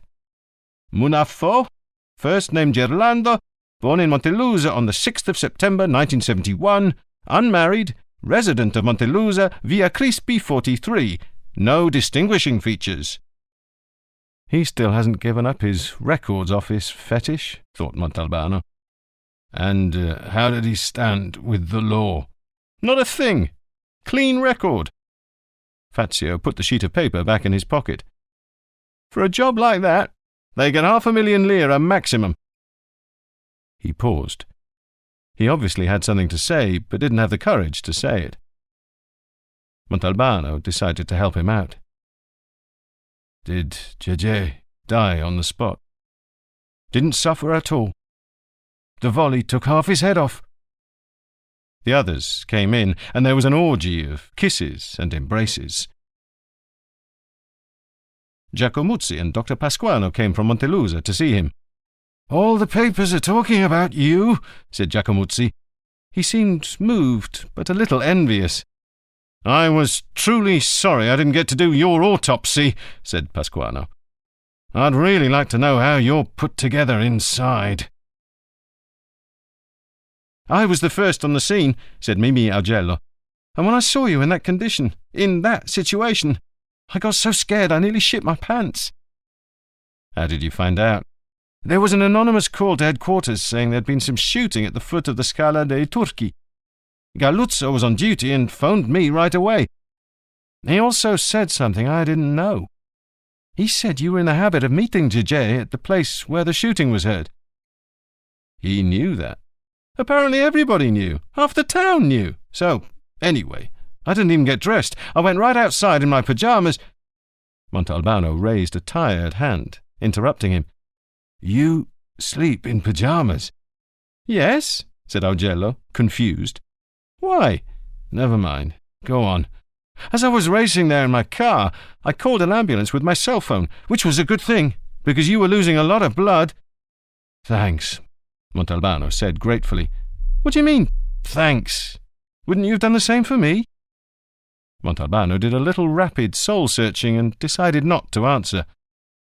Oh, I also wanted to mention something strange, Augello continued. The first thing you asked me, when you were still lying on the sand, groaning, was to remove the snails that were crawling on you. You were sort of delirious, so I said yes, I'd remove them, but there wasn't a single snail on you. Livia came and gave him a long hug, started crying, and lay down on the bed beside him as best she could. Stay like that, said Montalbano. He liked the scent of her hair as she rested her head on his chest. How did you find out? From the radio. Actually, it was my cousin who heard the news. What a way to wake up! What did you do? First, I called Alitalia and booked a flight to Palermo. Then I called your office in Vigata. They put Augello on, and he was very nice. He reassured me and even offered to come and get me at the airport. He told me the whole story in the car. Livia, how am I? You're doing well, considering what happened. Am I ruined forever? What are you talking about? Will I have to eat bland food for the rest of my life? But you leave me no choice, the commissioner said, smiling. Why? Because you've been going about things like a sheriff, or if you prefer, like some kind of nocturnal avenger, and it's going to end up all over the television and newspapers. That's not my fault. No, it's not. But neither will it be my fault if I'm forced to promote you. You're just going to have to behave for a little while. Fortunately, you won't be able to leave this place for another 20 days. 20 days? By the way, Under Secretary Licalzi's in Montelusa at the moment. He says he's here to sensitize public opinion to the struggle against the mafia. He's made it known he intends to pay you a visit this afternoon. I don't want to see him, Montalbano shouted, upset. The Under-Secretary was someone who had been up to his ears in sweetheart deals with the mafia and was now recycling himself, as always, with the mafia's consent. At that exact moment, the head physician came in. Seeing there were 6 people in the room with Montalbano, he frowned. Don't take this the wrong way, but I beg you, please, to leave him alone. He needs to rest. They were starting to say their goodbyes when the doctor said to the nurse in a loud voice, And no more visitors for the rest of the day. The Under-Secretary is supposed to leave this afternoon at 5, the Commissioner whispered to Montalbano. Unfortunately, I suppose he won't be able to see you. Doctor's orders. They exchanged smiles. A few days later, they removed the IV from his arm and put a telephone on his bedside table. That same morning, he received a visit from Niccolò Zitto, who came in like Santa Claus. I've brought you a TV, a VCR, and a cassette. I've even brought the newspaper articles that talk about you. What's on the cassette? I taped and spliced together all the idiocies that I, Televigata, and all the other TV stations said about the incident. Hello? Salvo? It's Mimi. How are you feeling today? Better, thanks. I'm calling to let you know they killed our friend Ingracia." "I expected as much. When did it happen?" "This morning. They shot him as he was driving into town. 2 guys on a high-powered motorcycle. The officer who was tailing him couldn't do anything but try to give him first aid. But it was too late. Listen, Salvo, I'm coming to see you tomorrow morning. You're going to have to tell me, for the record, every detail of your shootout." He told Livia to put in the cassette. Not that he was so curious, it was just to pass the time. On Televigata, Galuzzo's brother-in-law indulged in a fantasy worthy of a scriptwriter for films like Raiders of the Lost Ark. In his opinion, the shooting was a direct consequence of the discovery of the 2 mummified bodies in the cave. What terrible, indecipherable secret lay behind that distant crime? The newsman did not blush to recall, however briefly, the sad end to which the discoverers of the pharaoh's tombs had come, and likened this to the ambush of the inspector. Montalbano laughed so hard he felt a stab of pain in his side.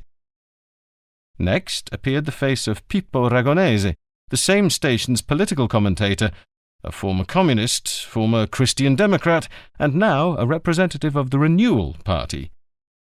Mincing no words, Ragonese asked himself, what was Montalbano doing in that place with a pimp and drug dealer who was rumoured to be his friend?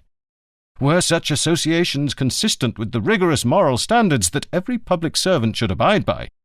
Times have changed, the commentator noted sternly. Thanks to the new government, an atmosphere of renewal was shaking up the country, and we must all march in step.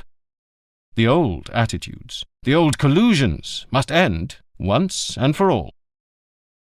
Montalbano felt another stab of pain in his side, from rage this time, and he cried out.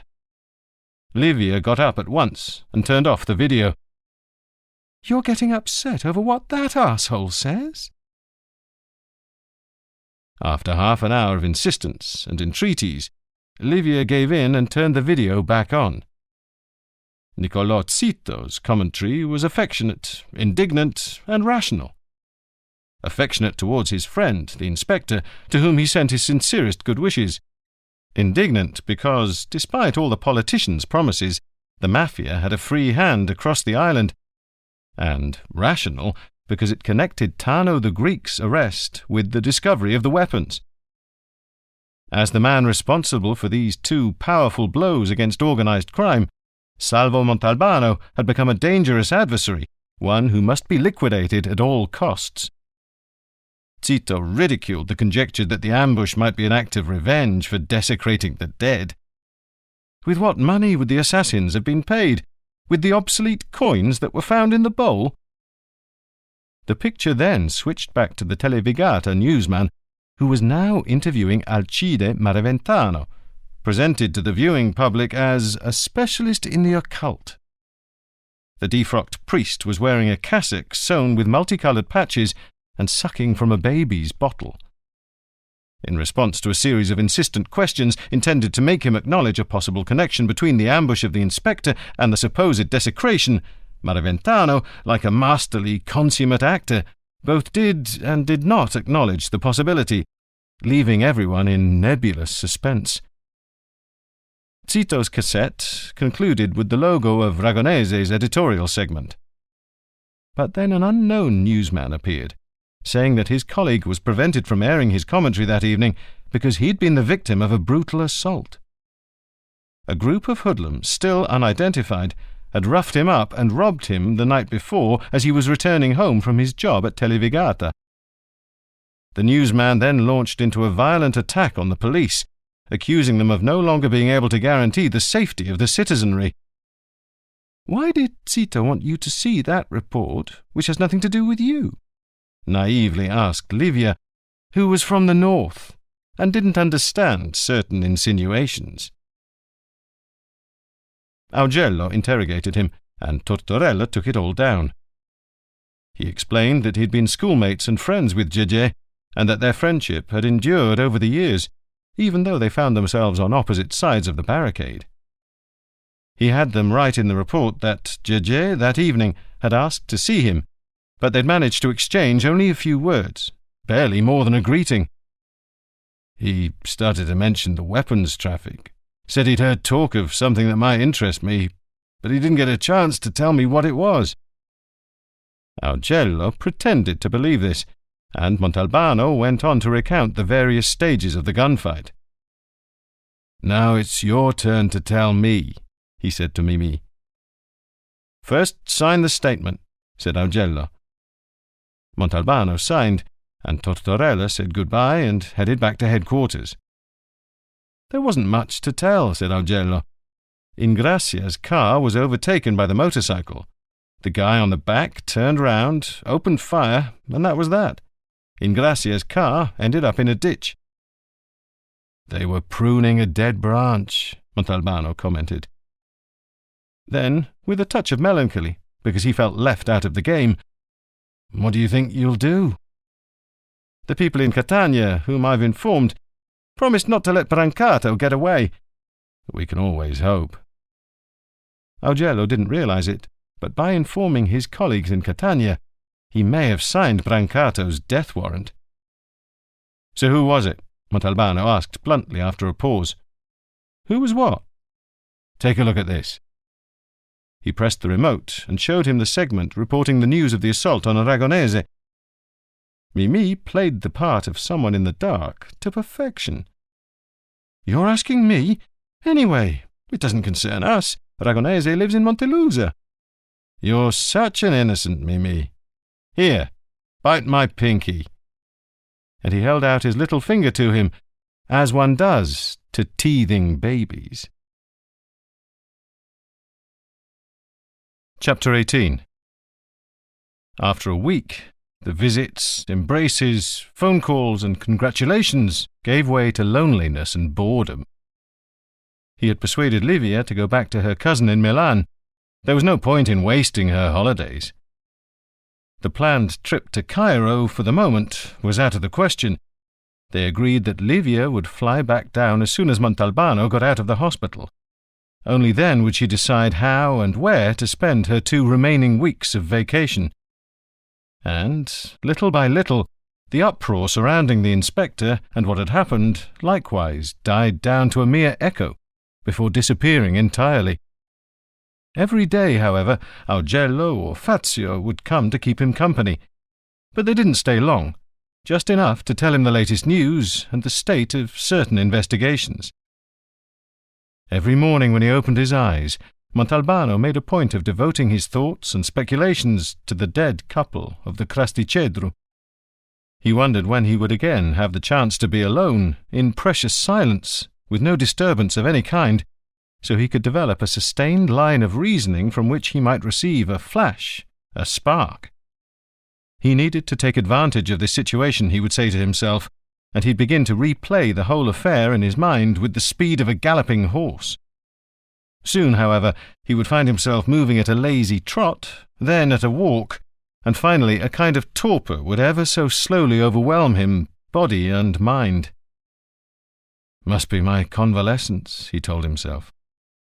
He would sit down in the armchair, pick up a newspaper or magazine, and halfway through an article just a little longer than the rest, he would get fed up, his eyes would start to droop, and he would sink into a sweaty sleep. "Sergeant Fazio said you was coming home today. I am happy and relieved. The sergeant also said for me to feed you light foods. Adelina." The housekeeper's note was on the kitchen table. Montalbano rushed to the fridge to see exactly what she meant by light. There were 2 fresh hakes to be served with oil and lemon. He unplugged the phone. He wanted to reaccustom himself at an easy pace to living at home. There was a lot of mail, but he didn't open a single letter or read a single postcard. He ate and went to bed. Before falling asleep, he asked himself a question. If the doctors reassured him that he would recover all his strength, why did he have that lump of sadness in his throat? For the first 10 minutes he drove apprehensively, paying closer attention to the reactions of his side than to the road. Then, seeing that he was weathering the bumps without difficulty, he accelerated, passed through Vigata, took the road to Montelusa, turned left at the Monteperto crossroads, drove another few miles, turned onto an unpaved trail, and pulled up at a small clearing in front of a farmhouse. He got out of the car. Marianina, Gege's sister, who had been his teacher at school, was sitting in a wicker chair beside the front door, mending a basket. The moment she saw the inspector, she ran up to meet him. "Salvu! I knew you'd come." "You're the first person I'm visiting since leaving the hospital," said Montalbano, embracing her. Marianina began weeping very softly, without a sound, only tears, and Montalbano's eyes welled up. "Pull up a chair," said Marianina. Montalbano sat down beside her. She took his hand and began to stroke it. "Did he suffer?" "No. I realized while they were still shooting that they'd snuffed out Gege on the spot. This was later confirmed. I don't even think he ever realized what was happening." "Is it true you killed the one who killed Gege?" "Yeah." "Gege will be happy, wherever he is." Marianina sighed and squeezed the inspector's hand a little harder. "Gege loved you with all his soul." Mio amigo de alma, the title of a book, came to Montalbano's mind. "I loved him too," he said. "Do you remember how naughty he was?" And a naughty boy he was. Mischievous. Bad. Clearly Marianina was not referring to recent years when Gege had had his run-ins with the law, but to a distant time when her younger brother was a restless little scamp. Montalbano smiled. "Do you remember the time he threw a firecracker into a copper cauldron that someone was repairing, and the blast made the poor guy faint?" "And the time he emptied his inkwell into Mrs. Longo's purse?" They talked about Gege and his exploits for nearly 2 hours, recounting episodes that never went beyond his adolescence. "It's getting late," said Montalbano. "I should go." "I'd like to tell you to stay for dinner, but what I made is probably too heavy for you." "What did you make?" "Attupatedri in tomato sauce." Attupatedri were small, light brown snails, which, when they went into hibernation, would secrete a fluid that solidified into a white sheet, which served to close, attupare in Sicilian, the entrance to the shell. Montalbano's first impulse was to decline in disgust. How long would this obsession continue to torment him? In the end, he coolly decided to accept, as a twofold challenge to his stomach and his psyche. With the plate in front of him giving off an exquisite ochre-coloured scent, he had to steel himself, but after extracting the first attupatedru with a pin and tasting it, he suddenly felt liberated. With the obsession gone and the melancholy banished, there was no doubt the belly, too, would adjust.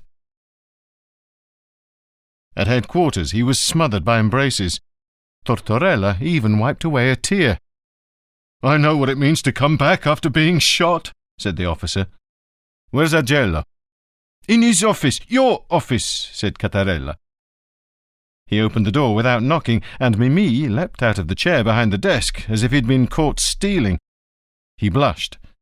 "I haven't touched anything. It's just that from here the phone calls—" "Mimi, you did absolutely the right thing," Montalbano cut him short, repressing the urge to kick him in the arse for having dared to sit in his place. "I was planning to come to your house today," said Augello.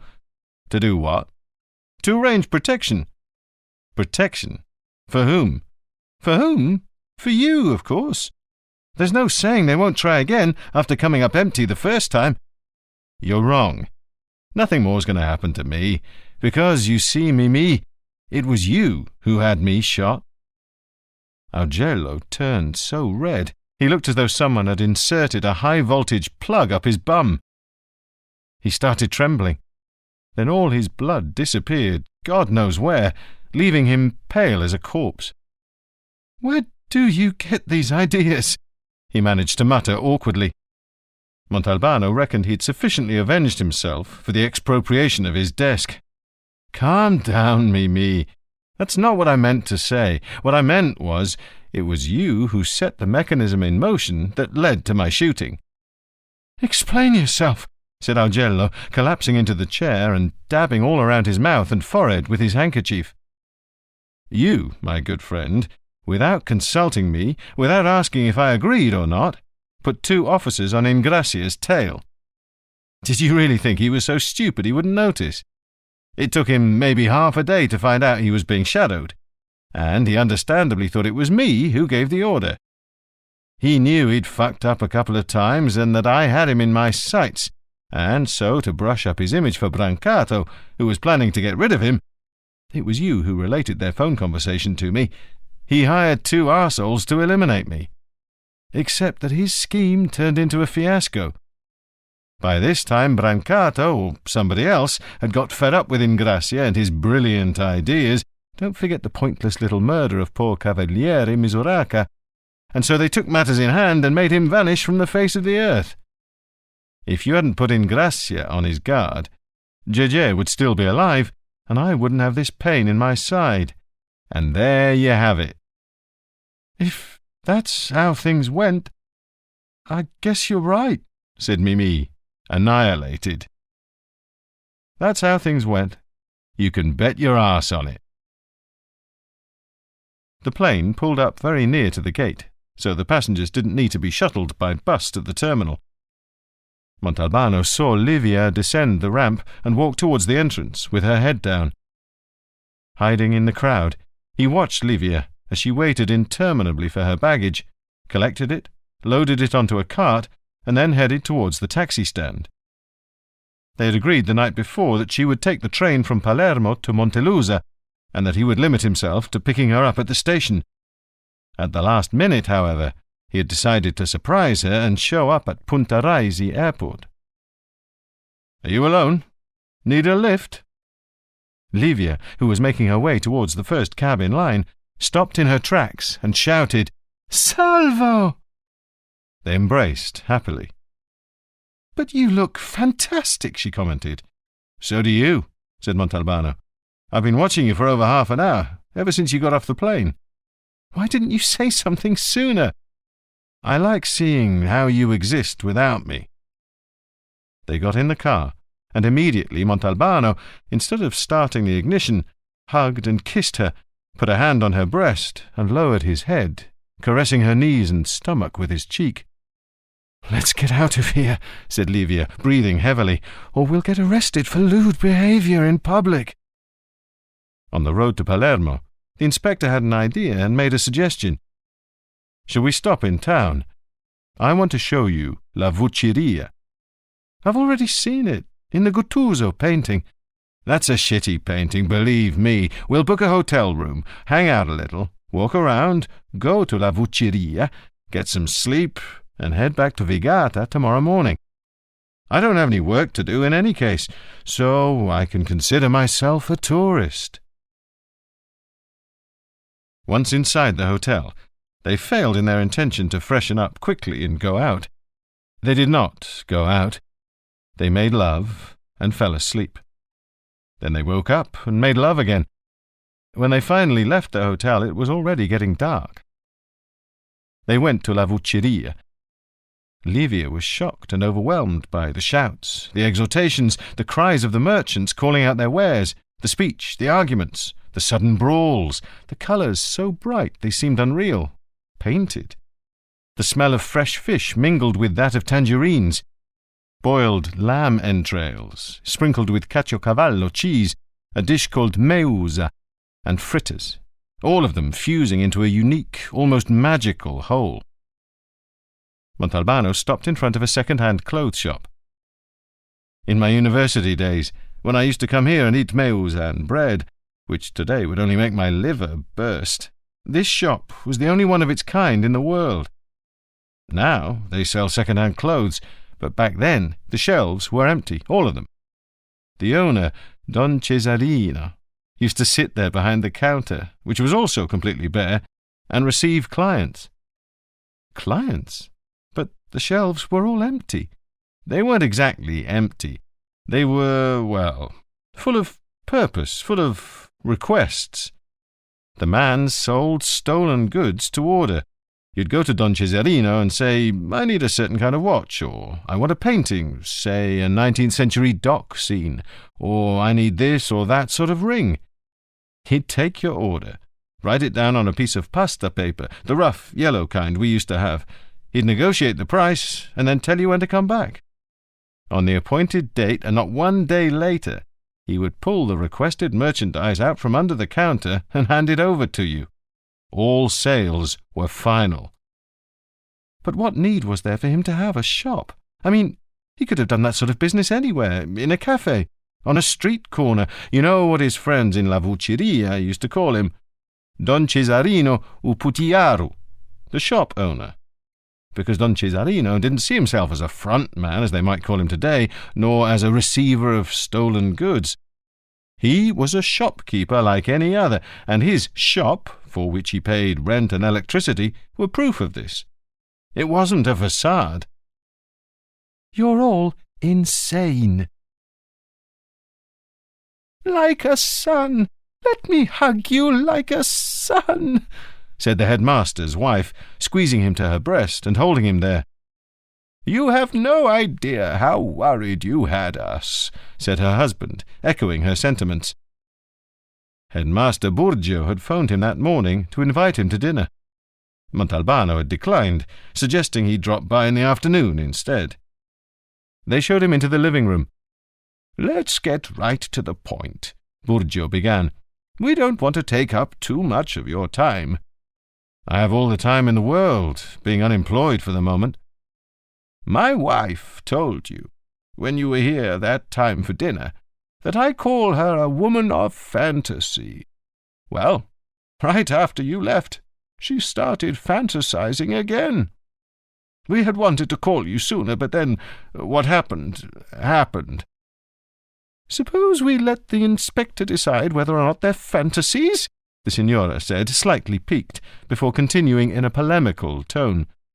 Shall you speak, or shall I? Fantasies are your domain.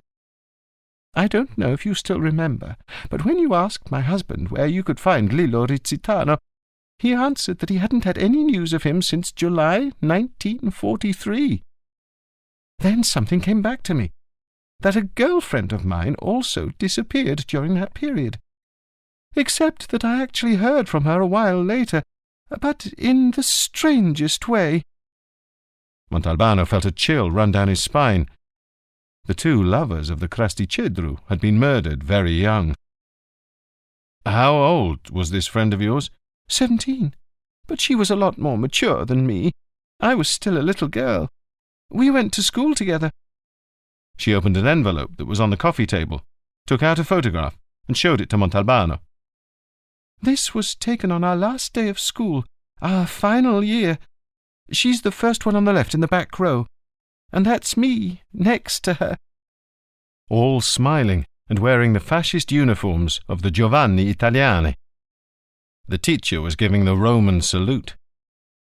Since the situation in Sicily was becoming too dangerous with all the bombing, schools closed on the last day in April, and we were spared the dreaded final exam.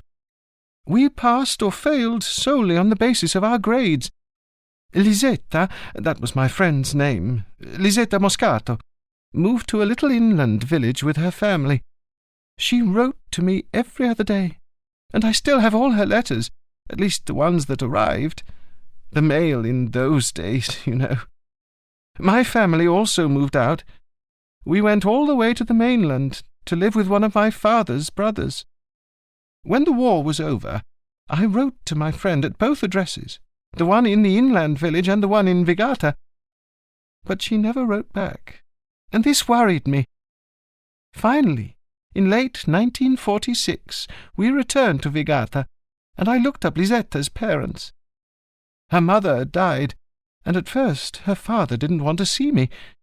Then he was rude to me and said Lisetta had fallen in love with an American soldier and gone away with him against her family's wishes.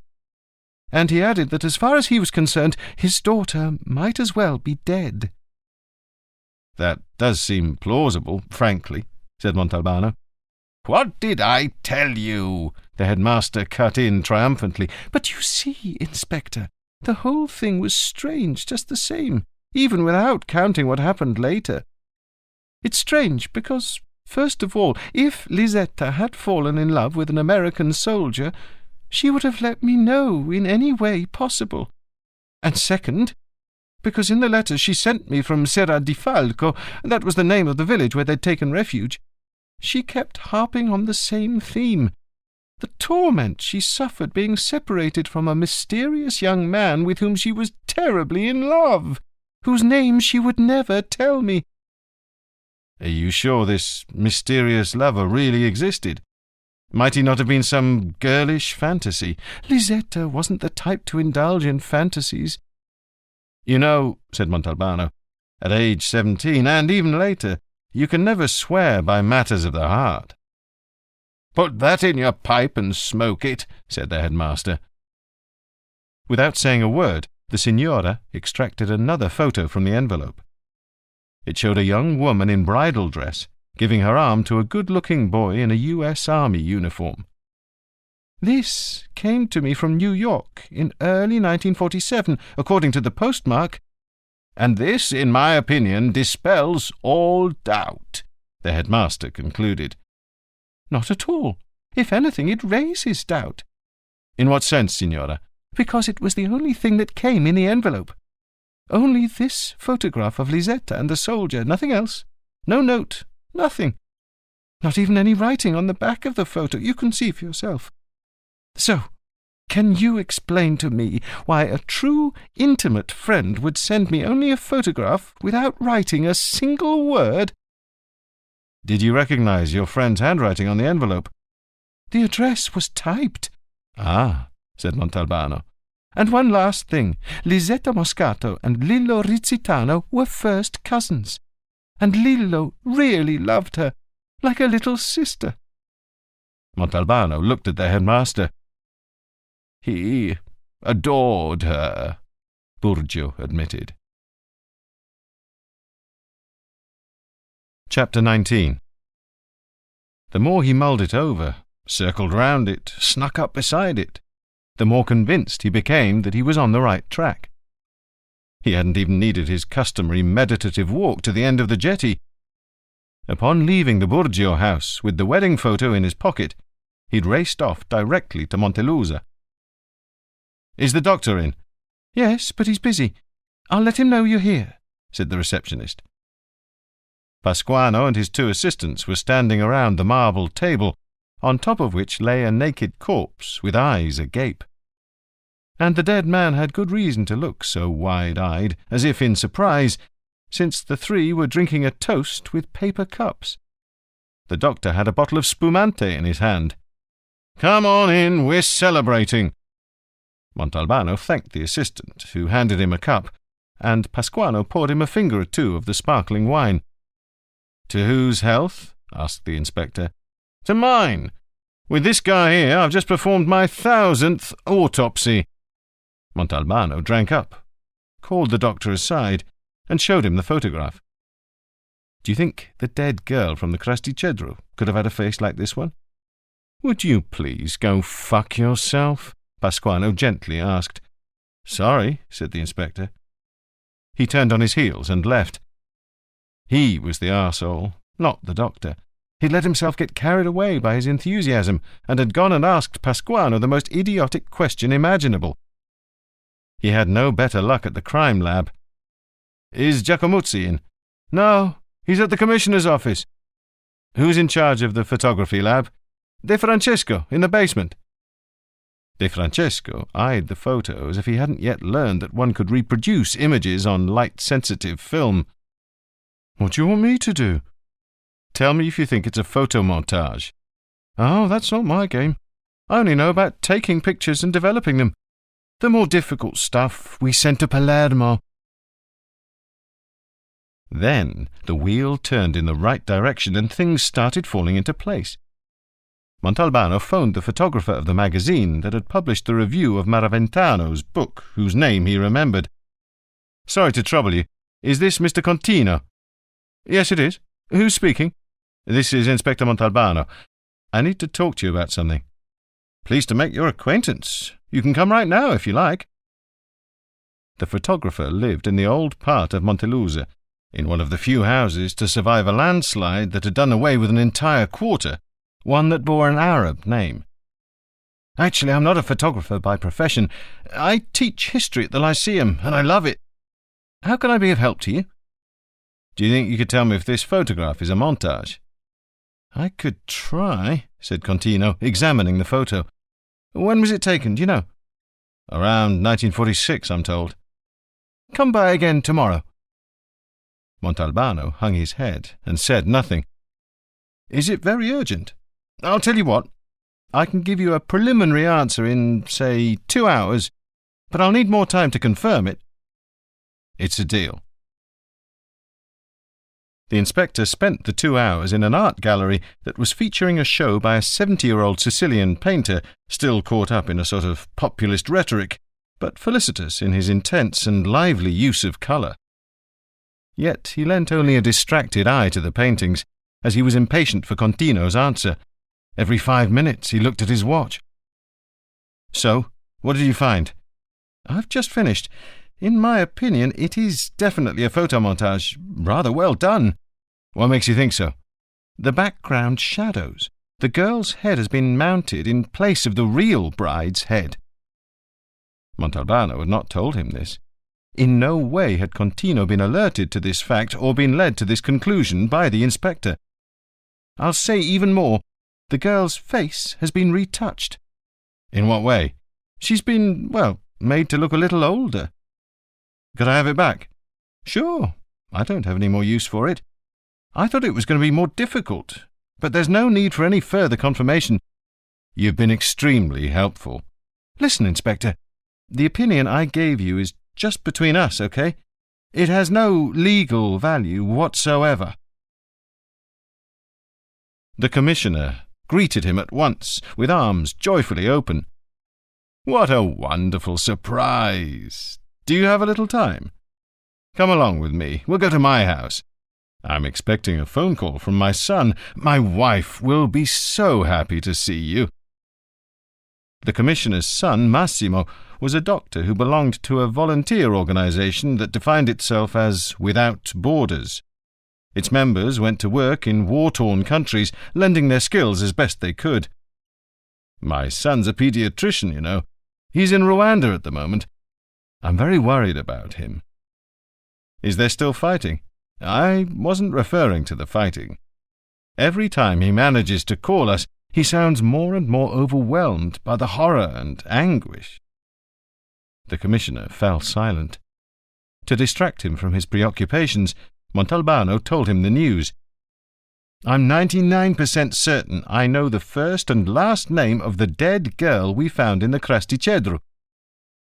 The Commissioner said nothing, but only gaped at him. Her name was Lisetta Moscato, aged 17. How the devil did you find that out? Montalbano recounted the whole story. The Commissioner's wife took his hand as if he were a little boy, and had him sit down on the sofa. They spoke for a short while, and then the inspector stood up and said he had an engagement and had to go. It wasn't true, but he didn't want to be there when the call came. The Commissioner and his wife should be allowed to enjoy their faraway son's voice in peace and by themselves, however full of sorrow and pain his words might be. As he was leaving the house, he heard the telephone ring. I've kept my word, as you can see. I brought you back the photograph. Come in, come in. Signora Burgio stepped aside to let him in. Who is it? Her husband called loudly from the dining room. It's the inspector. Well, invite him inside. The headmaster roared as if his wife had somehow refused to let him in. They were eating supper. Shall I set a place for you? The signora asked pleasantly. And without waiting for an answer, she put a soup dish on the table for him. Montalbano sat down, and the signora served him some fish broth, reduced to a divine density and enlivened with parsley. Were you able to find anything out about the photo? She asked. without noticing the disapproving look her husband was giving her for being, in his opinion, too forward. "Unfortunately, yes, signora. I think it's a photomontage." My God! So whoever sent it to me wanted me to believe something that wasn't true. "Yes, I do think that was the purpose. To try to put an end to your inquiries about Lisetta." See, I was right! The woman practically yelled at her husband, and then she started to weep. "Come on, why are you crying?" Burgio asked. "Because Lisetta is dead, and they wanted me to think she was alive and happily married." "Well, it might have been Lisetta herself who—" "Don't be ridiculous," said the signora, throwing her napkin on the table. There was an awkward silence. Then Mrs. Burgio spoke again. "She's dead, isn't she, Inspector?" "I'm afraid she is." The headmaster's wife got up and left the dining room, covering her face with her hands. As soon as she was out of the room, they heard her give in to a kind of plaintive whimpering. "I'm sorry," said the inspector. "She got what she was looking for," Burgio said, without pity, keeping to the logic of his own side of the marital quarrel. "Let me ask you one question. Are you sure that the feelings Lillo and Lisetta had for each other were only the kind that you and your wife mentioned?" "What do you mean?" Montalbano decided to speak plainly. Couldn't Lillo and Lisetta have been lovers? The headmaster started laughing, swatting the idea away with a swipe of the hand. "Look! Lillo was madly in love with a Montelusa girl he'd stopped hearing from after July 1943. Besides, the corpse in the Crasticedru couldn't be him, for the simple reason that the farmer who saw him bleeding and being loaded onto the truck by the soldiers, and then carried away who knows where, was a sensible, serious person." "Then," said Montalbano, "this can mean only one thing, that it's not true that Lisetta ran away with an American soldier. Therefore Lisetta's father told your wife a big fat lie. Who was Lisetta's father, anyway?" "I vaguely remember his name was Stefano." "Is he still alive?" "No, he died at least 5 years ago." "What did he do for a living?" "I think he dealt in timber. But Stefano Moscato was not someone we talked about in my house." "Why not?" "Because he, too, wasn't our kind of person. He was in cahoots with his relatives, the Rizzitanos. Need I say more? He'd had trouble with the law, I don't know exactly what sort. In those days, in good, respectable families, you simply didn't talk about people like that. It was like talking about shit, if you'll excuse my language." Signora Burgio came back, eyes red, an old letter in her hand. "This is the last letter I received from Lisetta when I was staying in Acquapendente, where I'd moved with my family. Serra di Falco, June the 10th, 1943. My dear Angelina, how are you? How is everyone in your family? You have no idea how much I envy you, since your life in a northern town can't be even remotely comparable to the prison in which I spend my days. And don't think I'm exaggerating by using the word prison. Aside from Papa's asphyxiating surveillance, there's also the monotonous, stupid life of a village with only a handful of houses. Just imagine, last Sunday, as we were coming out of church, a local boy whom I don't even know said hi to me. Papa noticed, called him aside, and started slapping him. Sheer madness. My only recreation is reading.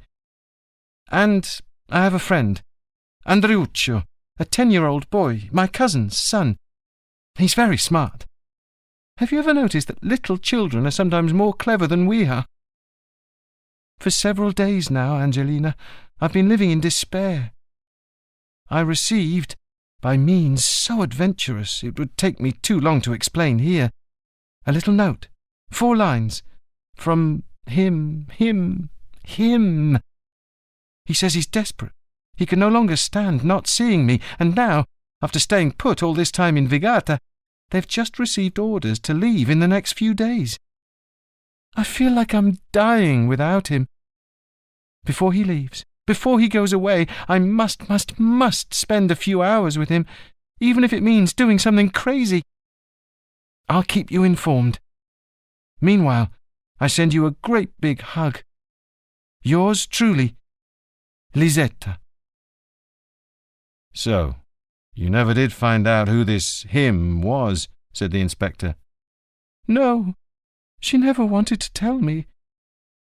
Did you receive any other letters after this one? Are you joking? It was already a miracle I got this one. At the time, you couldn't cross the Strait of Messina. They were bombing it non-stop. Then, on July the 9th, the Americans landed, and all communications were cut.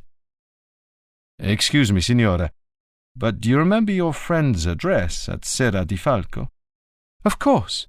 It was care of the Sorrentino family, Via Crispi, 18.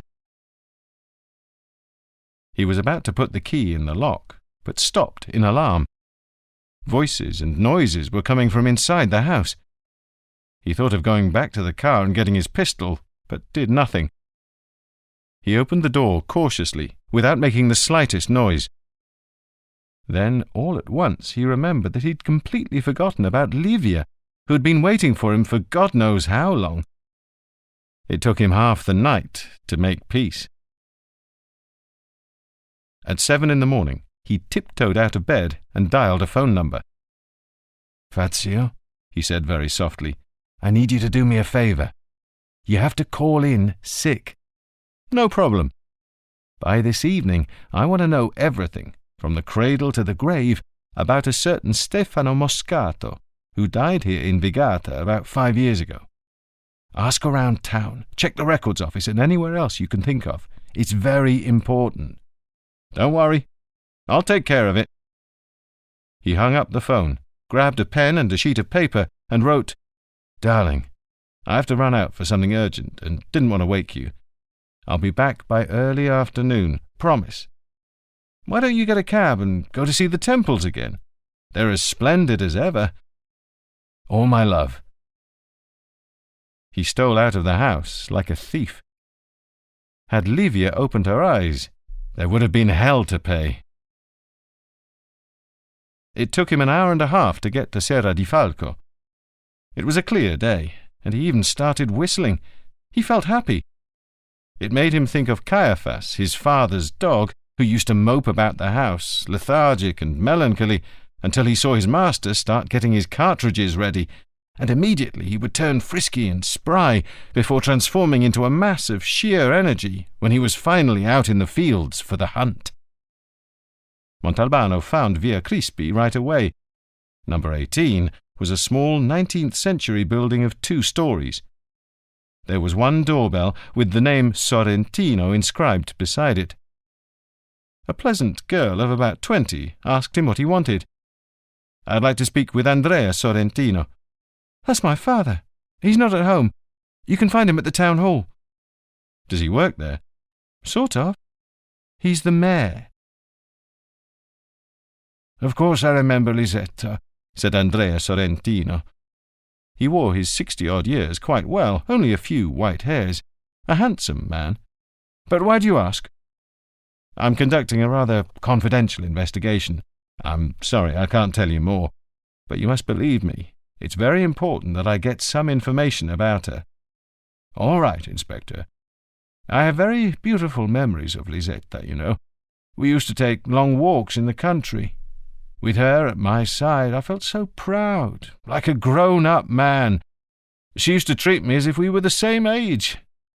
But after her family left Serra di Falco and she returned to Vigata, I never heard from her again. Why's that? The mayor hesitated a moment. Well, I'll tell you, because it's all in the past now. I think my father and Lisetta's father had a terrible row. Around the end of August 1943, my father came home in an awful state. He'd been to Vigata to see Uncle Stefano, Uzu Stefano, as I called him. I don't remember what for. He was pale and had a fever. I remember my mother got very scared, and so I, too, got scared. I don't know what transpired between the two of them, but the next day, at the dinner table, my father said that in our house the Moscato's name must never be mentioned again. I obeyed, even though I really wished I could ask him about Lisetta. You know how it is, with these horrible feuds between relatives. Do you remember the American soldier Lisetta met here? Here? An American soldier? Yes, or so I've been led to believe. She met an American soldier in Serra di Falco. They fell in love. She followed him, and a little while later they got married in the United States. I heard some vague talk of this marriage business, when an aunt of mine, my father's sister, was sent a photo of Lisetta in bridal dress with an American soldier. So why were you surprised when I mentioned it? I was surprised that you said Lisetta met the American here. You see, Lisetta disappeared from our house at least 10 days before the Americans occupied Serra di Falco. What? Oh, yes. One afternoon, it must have been around 3 or 4 o'clock, I saw Lisetta getting ready to leave. I asked her where we were going on our walk that day, and she told me I shouldn't feel hurt, but she wanted to take her walk by herself. Of course, I felt deeply hurt. That evening, at supper-time, Lisetta still hadn't returned. Uncle Stefano, my father, and some local peasants went out looking for her, but never found her. Those were terrible hours for us. There were Italian and German soldiers about, and the grown-ups were worried she'd come to harm. The following afternoon, Uncle Stefano said goodbye, telling us he wouldn't be back until he found his daughter.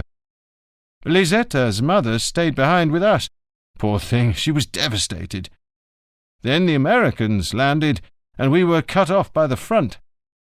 The very day the front moved on, Stefano Moscato came back to get his wife, and said he'd found Lisetta in Vigata, and that her escape had been a childish prank. Now, if you've been following me, you will have understood why Lisetta could not have met her future husband here in Serra di Falco, but must have met him in her own town, in Vigata.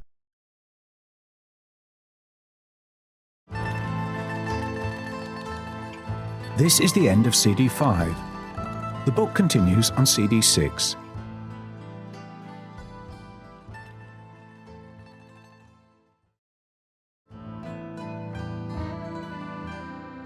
CD 6.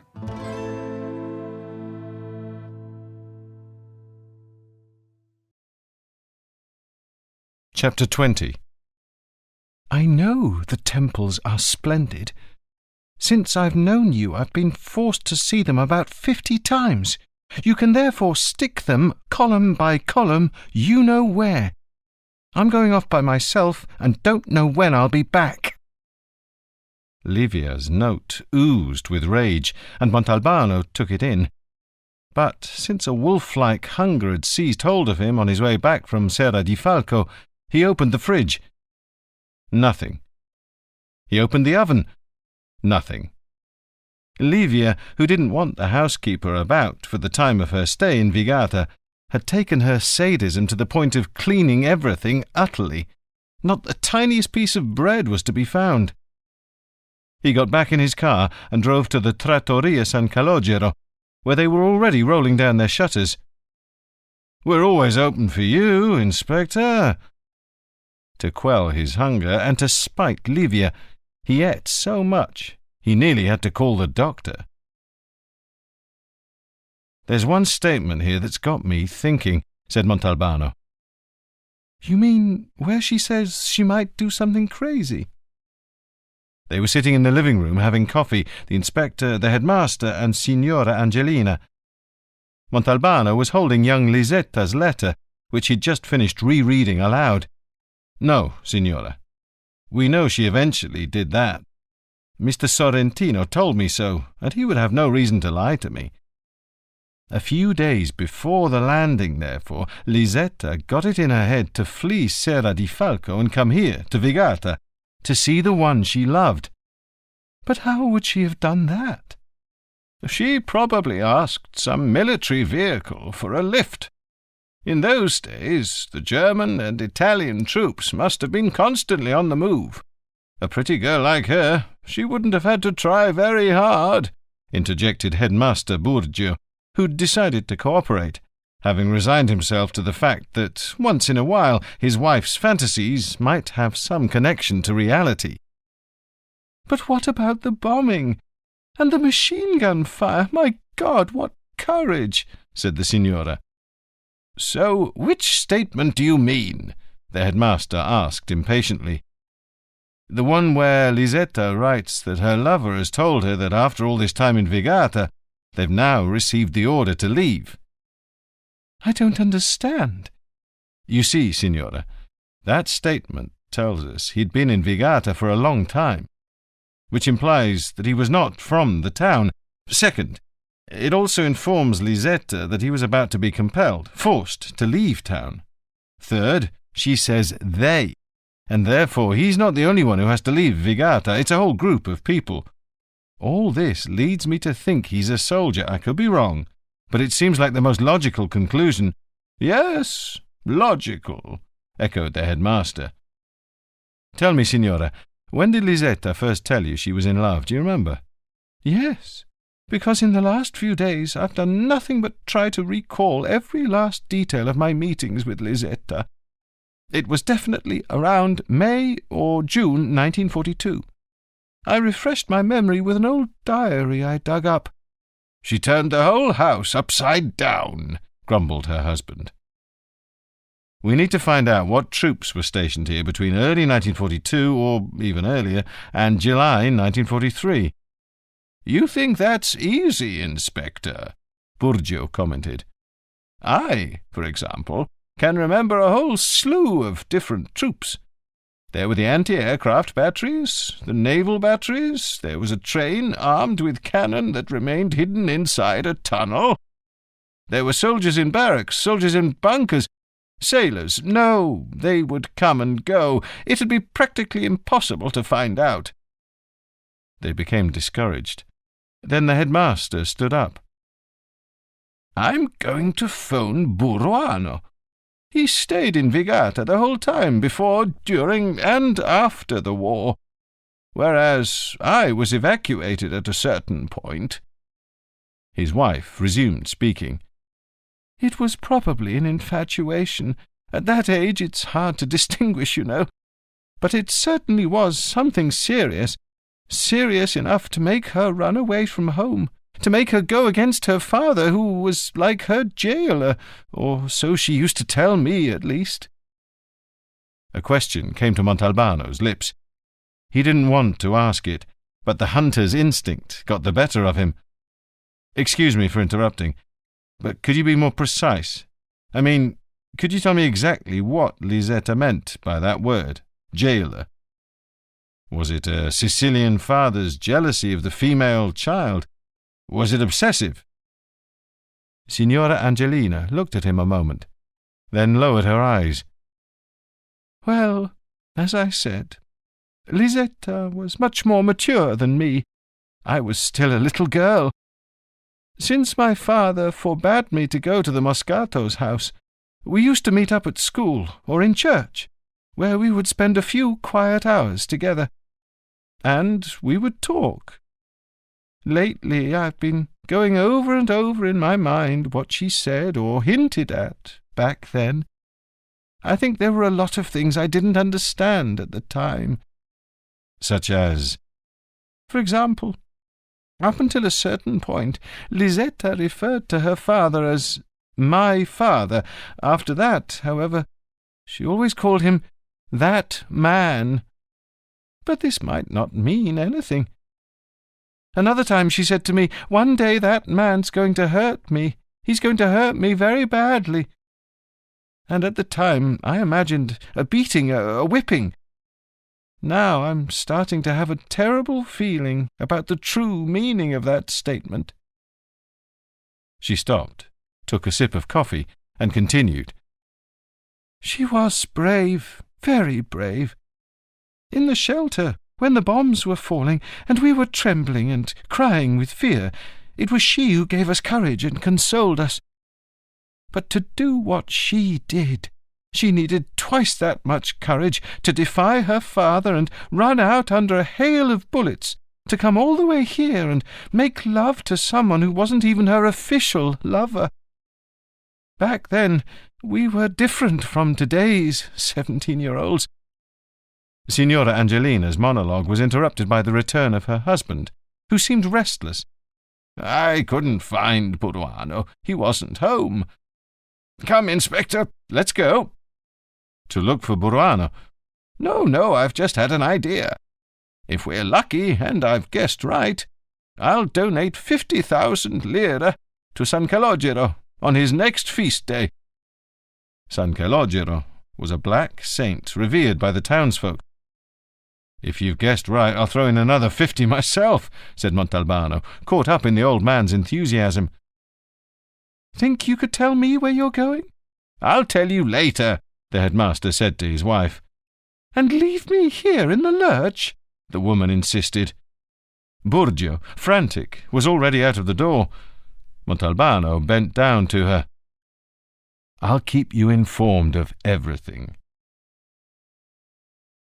How the hell did I forget La Pacinotti? The headmaster muttered to himself as soon as they were in the street. Who's she? Montalbano asked. He imagined her 50-ish and stubby. Burgio didn't answer.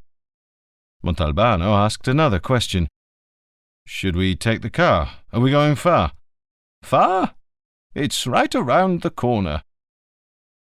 Would you explain to me who this Pacinotti woman is? Woman? She was a ship, a mother ship that would repair any damage the warships sustained. She anchored in the port towards the end of 1940 and never moved. Her crew was made up of sailors who were also mechanics, carpenters, electricians, plumbers. They were all kids. And because the ship was there for so long, many of them became like family and ended up seeming like townsfolk. They made friends, and they also took girlfriends. 2 of them married local girls. One of them has since died. Name was Tripkovich. The other's name is Marin, and he owns the repair garage in Piazza Garibaldi. You know him? He's my mechanic, the inspector said, bitterly thinking he was about to resume his journey through the old people's memories. A 50-ish-year-old man in filthy overalls, fat and surly, said nothing to the inspector and attacked Headmaster Burgio. Why are you wasting your time coming here? It's not ready yet. I told you the work would take a long time. I didn't come for the car. Is your father here? Of course he's here. Where else would he be? He's here busting my balls, telling me I don't know how to work, that the mechanical geniuses in his family are him and his grandson. A lad of 20 or so, also in overalls, who'd been looking under a car bonnet, stood up and greeted the 2 men with a smile. Montalbano and Burgio walked across the garage, which must have originally been a warehouse, and came to a kind of partition made of wooden boards. Inside, behind a desk, was Antonio Marin. I overheard everything, he said, and if arthritis hadn't messed me up, I could teach that one a thing or two. We need some information. What do you need to know, Inspector? It's better if I let Headmaster Burgio tell you. Do you remember how many crew members of the Pacinotti were killed or wounded or declared missing in combat? We were lucky, the old man said, growing animated. Apparently he liked talking about that heroic time. At home, they probably told him to shut up whenever he started in on the subject. We had 1 dead from bomb shrapnel. Name was Arturo Rebellato, and 1 wounded, also from shrapnel, and his name was Silvio De Stefano, and 1 missing, Mario Kunic. We were all very close, you know. Most of us hailed from up north, Venice, Trieste. Missing at sea? Asked the inspector. What sea? We were moored in the harbour the whole time. We practically became an extension of the wharf. Then Why was he declared missing? Because on the evening of July the 7th, 1943, he never returned to ship. The bombing had been heavy that afternoon, and he was out on a pass. Kunich was from Monfalcone, and he had a friend from the same town who was also my friend, Stefano Premuda. Well, the next morning Premuda forced the whole crew to go looking for Kunich. We spent the entire day going from house to house, asking after him, to no avail. We went to the military hospital, the civilian hospital. We went to the place where they collected all the dead bodies found under the rubble. Nothing. Even the officers joined in the search, since some time before that they'd been given advance notice, a kind of warning, that in the coming days we were going to have to weigh anchor. We never did, though. The Americans arrived first. Couldn't he have simply deserted? Kunich, never. He believed in the war. He was a fascist. A good kid, but a fascist. And he was smitten. What do you mean? Smitten. In love. With a girl from here. Like me, actually. He said that as soon as the war was over, he was going to get married. And you never had any news of him again? Well, when the Americans landed, they decided that a repair ship like ours, which was a jewel, suited them just fine. So they kept us in service in Italian uniform, but they gave us an armband to wear on our sleeves to avoid any misunderstandings. So Kunich had all the time in the world to return to the ship, but he never did. He just disappeared. I stayed in touch with Premuda afterwards, and now and then I'd ask him if he'd heard from Kunich or had any news of him. Nothing. Not a word. You said you knew Kunich had a girlfriend here. Did you ever meet her? Never. One more thing needed to be asked, but Montalbano stopped, and with a glance he let Burgio have the honour. Did he at least tell you her name? The headmaster asked, accepting Montalbano's generous offer. Well, Kunich was very reserved, but he did tell me once that her name was Lisetta. What happened? Did an angel pass? Did time stop? Montalbano and Burgio froze, and the inspector grabbed his side. He felt a violent pain, while the headmaster brought his hand to his heart and leaned against a car to keep from falling. Marin became terrified. What did I say? My God, what did I say? Immediately outside the garage, the headmaster started shouting cheerfully, "We guessed right!"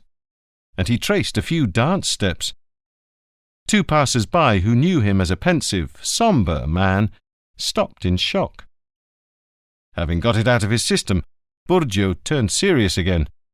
"Don't forget, we promised San Calogero 50,000 lire a head." "I won't forget." "Do you know San Calogero?" "I haven't missed the annual celebration since I moved to Vigata." "That doesn't mean you know him. San Calogero is someone who, how shall I say, who doesn't let things slide. I'm telling you this for your own good." "Are you joking?" "Absolutely not. He's a vengeful saint, and it doesn't take much to get his dander up. If you make him a promise, you have to keep it. If you, for example, get in a car crash and narrowly escape with your life, and you make a promise to the saint which you don't keep, you can bet your last lira you're going to get in another accident and lose your legs at the very least. Get the idea?" "Perfectly." "Let's go home now, so you can tell my wife the whole story." "So I can tell her?" "Yes, because I don't want to give her the satisfaction of hearing me say she was right." "To summarize," said Montalbano, "things may have gone as follows." He was enjoying this investigation in slippers, in a home from another age, over a cup of coffee. The sailor Mario Kunic, who became a kind of local boy around Vigata, fell in love with Lisetta Moscato, who loved him too. How they managed to meet and talk to each other, God only knows. "I've given it a lot of thought," said Signora Angelina. "There was a period, I think it was from 1942 until March or April 1943, when her father had to go far away from Vigata on business. They could have fallen in love then, and they would certainly have had plenty of opportunities to spend time together in secret." "They did fall in love, that much we know," resumed Montalbano. "Then her father's return again prevented them from seeing each other. Soon the evacuation also came between them. So when news came of his imminent departure, Lisetta escaped. She came here. She met Kunic, but we don't know where. The sailor, so he could have as much time as possible with Lisetta, didn't return to ship. And at some point, they were murdered in their sleep. So far, everything clicks." "Clicks?" asked Angelina, taken aback. "I'm sorry. I merely meant that, thus far, our reconstruction makes sense. The person who killed them may have been a jilted lover, or even Lisetta's father, who may have caught them together and felt dishonoured. We may never know." "What do you mean, we may never know?" said Angelina. "Aren't you interested in finding out who murdered those two poor kids?" He didn't have the heart to tell her that he didn't care that much about the killer himself. What really intrigued him was why someone, perhaps even the killer, had taken it upon himself to move the bodies into the cave and set up that scene with the bowl, the jug, and the terracotta dog. Before going back home, he stopped at a grocery store and bought 200 grams of peppered cheese and a loaf of Durham wheat bread. He got these provisions because he was sure he wouldn't find Livia at the house, and indeed she wasn't there. Everything was the same as when he had left to see the Burgios. He didn't have time to set the bag of groceries on the table when the phone rang. It was the commissioner. "Montalbano, I thought I should tell you that Under-Secretary Licalzi called me today, wanting to know why I hadn't yet put in a request for your promotion." "But what the hell does that man want from me, anyway?" "I took the liberty of inventing a story of love. Something mysterious," I said, "left unstated, between the lines."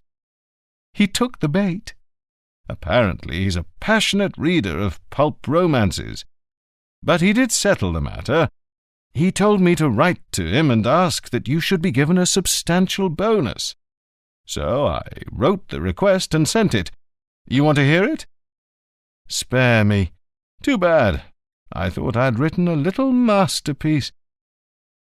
Montalbano set the table and cut a thick slice of bread before the telephone rang again.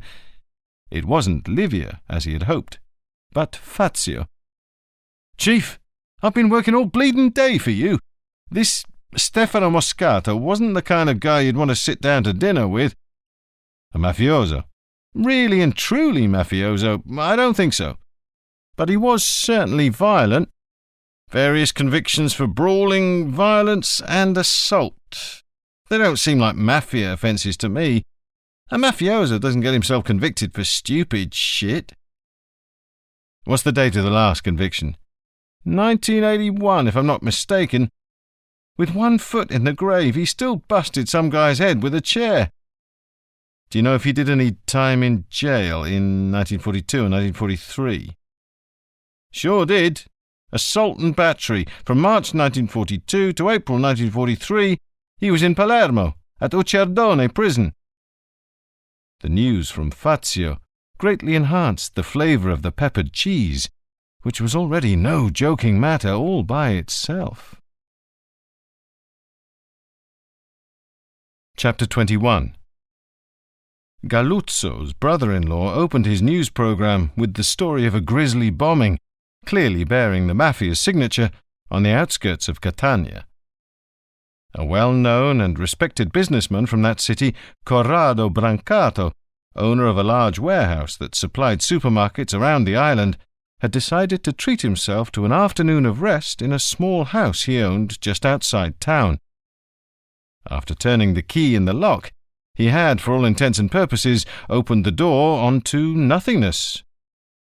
A horrific explosion, triggered by an ingenious device linking the door to an explosive charge, literally pulverized the house, the businessman, and his wife, Giuseppa ne Tagliafico. Investigations, the newsman added, were proving difficult, since Mr. Brancato had a clean record and did not appear to be in any way involved with the mafia. Montalbano turned off the television and started whistling Schubert's Eighth, the unfinished. It came out splendidly. He didn't miss a note. He dialed Mimi Augello's number. Surely his second-in-command would know more about this most recent development. There was no answer. When he'd finally finished eating, Montalbano made every trace of the meal disappear, carefully washing even the glass from which he'd drunk 3 gulps of wine. He undressed and was about to get into bed when he heard a vehicle pull up, followed by some voices, a car door shutting, and the car driving away. Very quickly, he slipped under the covers, turned off the light, and pretended to be sleeping deeply. He heard the front door open and close, then Livia's footsteps, which came to a sudden halt. Montalbano realized she'd stopped in the bedroom doorway and was staring at him. "Stop clowning around!" Montalbano gave in and turned on the light. "How did you know I was faking?" "From your breathing. Do you know how you breathe when you're asleep? No, I do." "Where have you been?" "To Eraclea Minor and Selinunte." "By yourself?" "Mr. Inspector, I'll tell you everything. I'll confess. Just drop this 3rd degree for Christ's sake. I went with Mimi Augello." Montalbano's face turned ugly, and he pointed a threatening finger.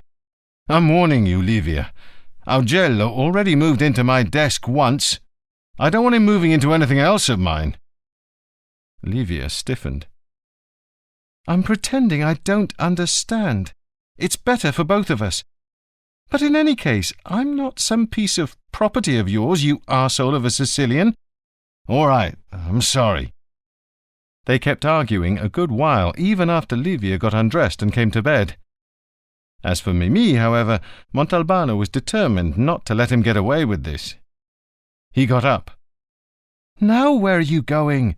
"To give Mimi a ring." "Leave the guy in peace. He would never dream of doing anything that might offend you." "Hello? Mimi?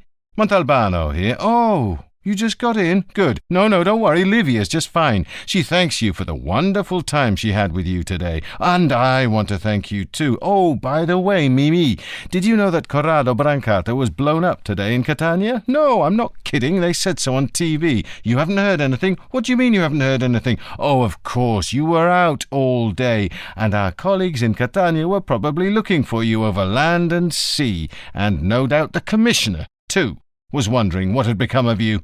Well, what can you do? Try to patch it up, I guess. Good night, Mimi. Sleep tight." "To say you're a real piece of shit is putting it mildly," said Livia. "All right," said Montalbano. It was 3:00 in the morning. "I admit it's all my fault, that when I'm here I get all wrapped up in my thoughts and act as if you didn't exist. I'm too accustomed to being alone. Let's go away." "And where will you leave your head?" asked Livia. "What does that mean?" "It means you're going to have to bring your head with you, along with everything inside it. And therefore, inevitably, you'll keep thinking about your own concerns, even if we're 1,000 miles away." "I promise I'll empty my head out before we leave." "And where will we go?" Since Livia had clearly caught the archaeological touristic bug, he thought it wise to play along. "You've never seen the island of Mozia, have you? Tell you what, this very morning, around 11, we'll leave for Mazzara del Vallo. I've got a friend there, Assistant Commissioner Valente, whom I haven't seen in a long time. From there, we'll head on to Marsala and eventually to Mozia. Then, when we get back to Vigata, we'll plan another tour." They made peace. Giulia, Assistant Commissioner Valente's wife, was not only the same age as Livia, but also a native of the Genoa suburb of Sestri. The two women took an immediate liking to each other. Montalbano took a bit less of a liking to Giulia, owing to the shamefully overcooked pasta, a beef stew conceived by an obviously deranged mind, and dishwater coffee of a sort that even airline crews wouldn't foist on anyone. At the end of this so-called lunch, Giulia suggested to Livia that the two of them stay at home and go out later. Montalbano accompanied his friend to the office. There, awaiting the Assistant Commissioner, was a man of about 40 with long sideburns and a sun-baked Sicilian face. "Every day it's something else. I'm sorry, Mr. Commissioner, but I need to talk to you. It's very important." "Inspector, let me introduce Farid Rahman, a friend of mine from Tunis," said Valente. Then turning to Rahman, "Will it take long?" 15 minutes at the most." "I'll go and visit the Arab quarter," said Montalbano. "If you'll wait for me," Farid Rahman interjected, "I'd be delighted to be your guide." "I have an idea," suggested Valente. "I know my wife doesn't know how to make coffee. Piazza Moccarta is 3 blocks from here. Go and sit in the cafe there and have yourself a decent cup. Farid will come and pick you up." He didn't order the coffee immediately. First he went to work on a hefty, fragrant dish of pasta al forno that lifted him out of the gloom into which the culinary art of Signora Giulia had plunged him. By the time Rahman arrived, Montalbano had already done away with all trace of the pasta, and had only an innocent, empty demi-tasse of coffee in front of him. They headed off to the Arab quarter. "How many of you are there in Mazara?" "We're now more than a third of the local population."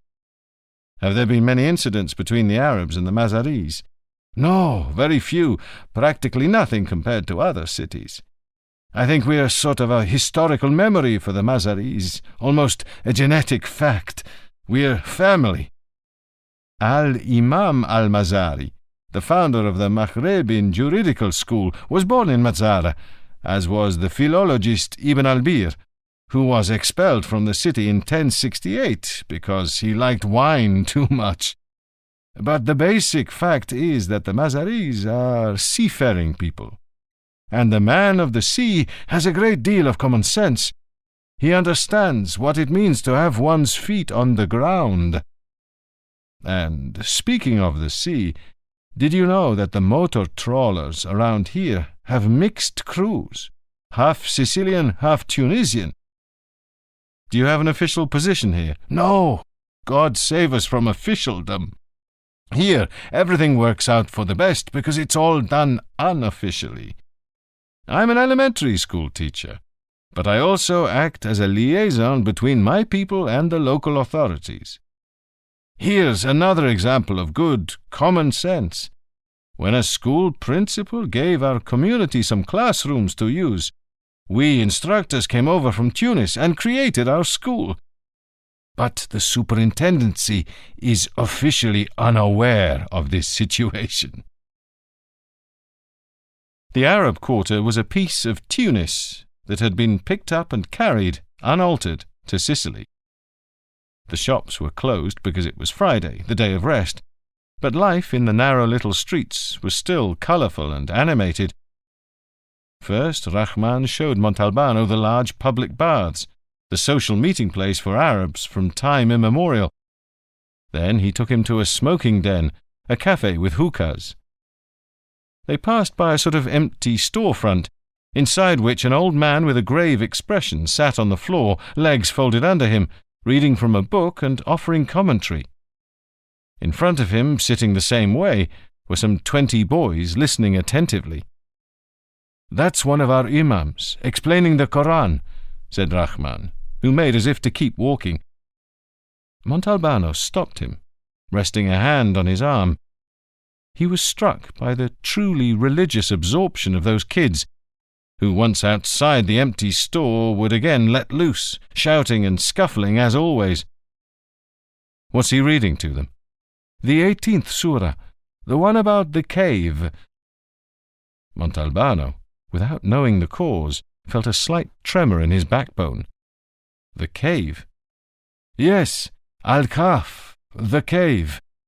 The surah says that when some young people prayed to God not to let them be corrupted and led astray from the path of the true religion, He made them fall into a deep sleep inside a cave.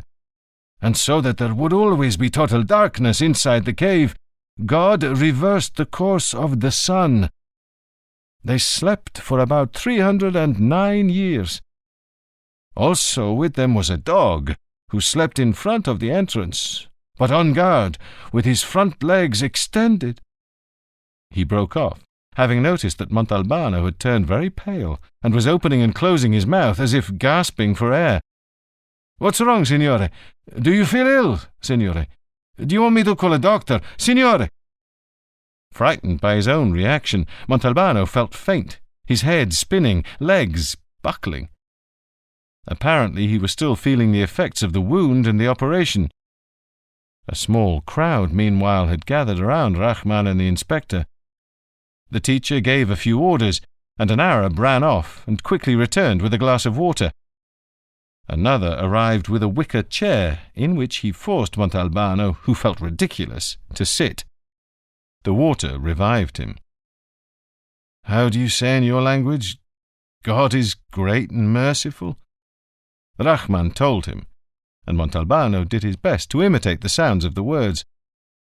The small crowd laughed at his pronunciation, but repeated them in chorus. Rahman shared an apartment with an older colleague named El Madani, who was at home at that moment. Rahman made tea while Montalbano explained the reasons for his malaise. Rahman was entirely unaware of the discovery of the 2 young murder victims in the Crasti Cedru, whereas El Madani had heard mention of it. "What I'd like to know, if you'd be so kind," said the inspector, "is to what extent the objects placed inside the cave correspond to what the surah says. As far as the dog is concerned, there's no doubt whatsoever." "The dog's name is Kitmir," said El Madani, "but he's also called Kotmur. Among the Persians, you know, that dog, the one in the cave, became the guardian of written communication." "Does the surah say anything about a bowl with money inside?" "No, there's no bowl, for the simple reason that the sleepers have money in their pockets. When they awake, one of them will be given money to go and buy the best food there is. They're hungry. But the one sent on this mission is betrayed by the fact that the coins are not only no longer current, but are now worth a fortune. People follow him back to the cave, hoping to find a treasure, and that is how the sleepers come to be discovered." "But in the case that concerns me," Montalbano said to Rahman, "the bowl can be explained by the fact that the boy and girl were naked when placed inside the cave, and therefore the money had to be put somewhere." "Agreed," said Al-Madani, "but it is not written in the Koran that they were thirsty. The water receptacle has no connection to the surah." "I know many legends about sleepers," Rahman added, "but none of them says anything about water." "How many sleepers were there in the cave?" "The surah is vague about this. The number is probably not important. 3, 4, 5, 6, not counting the dog. But it has become common belief that there were 7 sleepers, 8 with the dog." "If it's of any use to you," said Al-Madani, "you should know that the surah is a retelling of an old Christian legend, the 7 sleepers of Ephesus. There's also a modern Egyptian drama, Ahl al-Kahf, which means the people of the cave, by the writer Tawfiq al-Hakim. In it, the young Christians, persecuted by the Emperor Decius, fall into a deep sleep and reawaken in the time of Theodosius II. There are 3 of them, as well as the dog." Therefore, Montalbano concluded, whoever put the bodies in the cave must have known the Koran, and perhaps even the play by this Egyptian. Mr. Burgio, Montalbano here. I'm calling you from Mazzara del Vallo. I'm about to leave for Marsala. Sorry to be in such a rush, but I have to ask you something very important. Did Lillo Rizzitano know Arabic? Lillo? Not a chance. He couldn't perhaps have studied it at university. Impossible. What was his degree in? In Italian, with Professor Aurelio Cotroneo. He may even have told me what his thesis was about, but I can't remember. Did he have any Arab friends? Not that I know of. Were there any Arabs in Vigata around 1942 to 1943? Inspector, the Arabs were here at the time of their domination, and now they've returned, poor things, but not as dominators. No, during that period there weren't any. But what are the Arabs to you? It was already dark outside when they left for Marsala. Livia was cheerful and animated. She was very happy to have met Valente's wife. At the first intersection, instead of turning right, Montalbano turned left. Livia noticed immediately, and the inspector was forced to make a difficult U-turn. At the second intersection, Montalbano did the exact opposite. Instead of going left, he turned right, and this time Livia was too engrossed in what she was saying to realize it. To their great astonishment, they found themselves back in Mazzara. Livia exploded. You really try a woman's patience. But you could have kept an eye out yourself. Your word is worth nothing. You promised me before leaving Vigata that you'd empty your head of all your concerns, and instead you keep getting lost in your own thoughts. I'm sorry. He paid very close attention for the first half hour of road, but then, treacherously, the thought returned. The dog made sense, as did the bowl with the money, but not the jug. Why? He hadn't even begun to venture a hypothesis when he was blinded by a truck's headlights and realized he had drifted left of centre and was heading straight into what would have been a ghastly collision. He jerked the wheel wildly, deafened by Livia's scream and the angry blast of the truck's horn, and they bounced their way across a newly ploughed field before the car came to a halt, stuck in a furrow. Neither of them said a word. There was nothing to say. Livia was panting heavily. Montalbano dreaded what lay in store for him the moment the woman he loved caught her breath. Like a coward, he took cover and sought her compassion. You know, I didn't tell you earlier because I didn't want to alarm you, but this afternoon, after lunch, I was unwell. Then the whole incident turned into something between tragedy and a Laurel and Hardy film. The car would not budge, were they even to fire cannons at it. Livia withdrew into a scornful silence. At a certain point, Montalbano abandoned his efforts to get out of the rut, for fear of overheating the engine. He slung their bags over his shoulder, Livia following a few steps behind. A passing motorist took pity on the wretched pair at the edge of the road and drove them to Marsala. After leaving Livia at a hotel, Montalbano went to the local police station, identified himself, and, with the help of an officer, woke up someone with a tow truck. Between one thing and the next, when he lay down beside Livia, who was tossing in her sleep, it was 4 o'clock in the morning. Chapter 22. To win forgiveness, Montalbano made up his mind to be affectionate, patient, pleasant, and obedient. It worked, and Livia soon cheered up. She was enchanted by Mozia, amazed by the road just under the water's surface which linked the island with the coast, and charmed by the mosaic flooring of white and black river pebbles in an ancient villa. "This is the Tophet," said their guide, "the sacred area of the Phoenicians. There were no buildings. The rites were performed out in the open." "The usual sacrifices to the gods?" asked Livia. "To God," the guide corrected her. the god Baal Hamon. They would sacrifice a firstborn son, strangle him, burn him, and put his remains in a vase that they would bury in the ground, and beside it they would erect a stela. Over 700 of these stelae have been found here." "Good God!" exclaimed Livia. "It was not a very nice place for children, Signora. When Dionysius of Syracuse sent the Admiral Leptines to conquer the island, the Mosians, before surrendering, slit their children's throats. However you roll the dice, fate was never kind to the little ones of Mosia." "Let's get out of here," said Livia.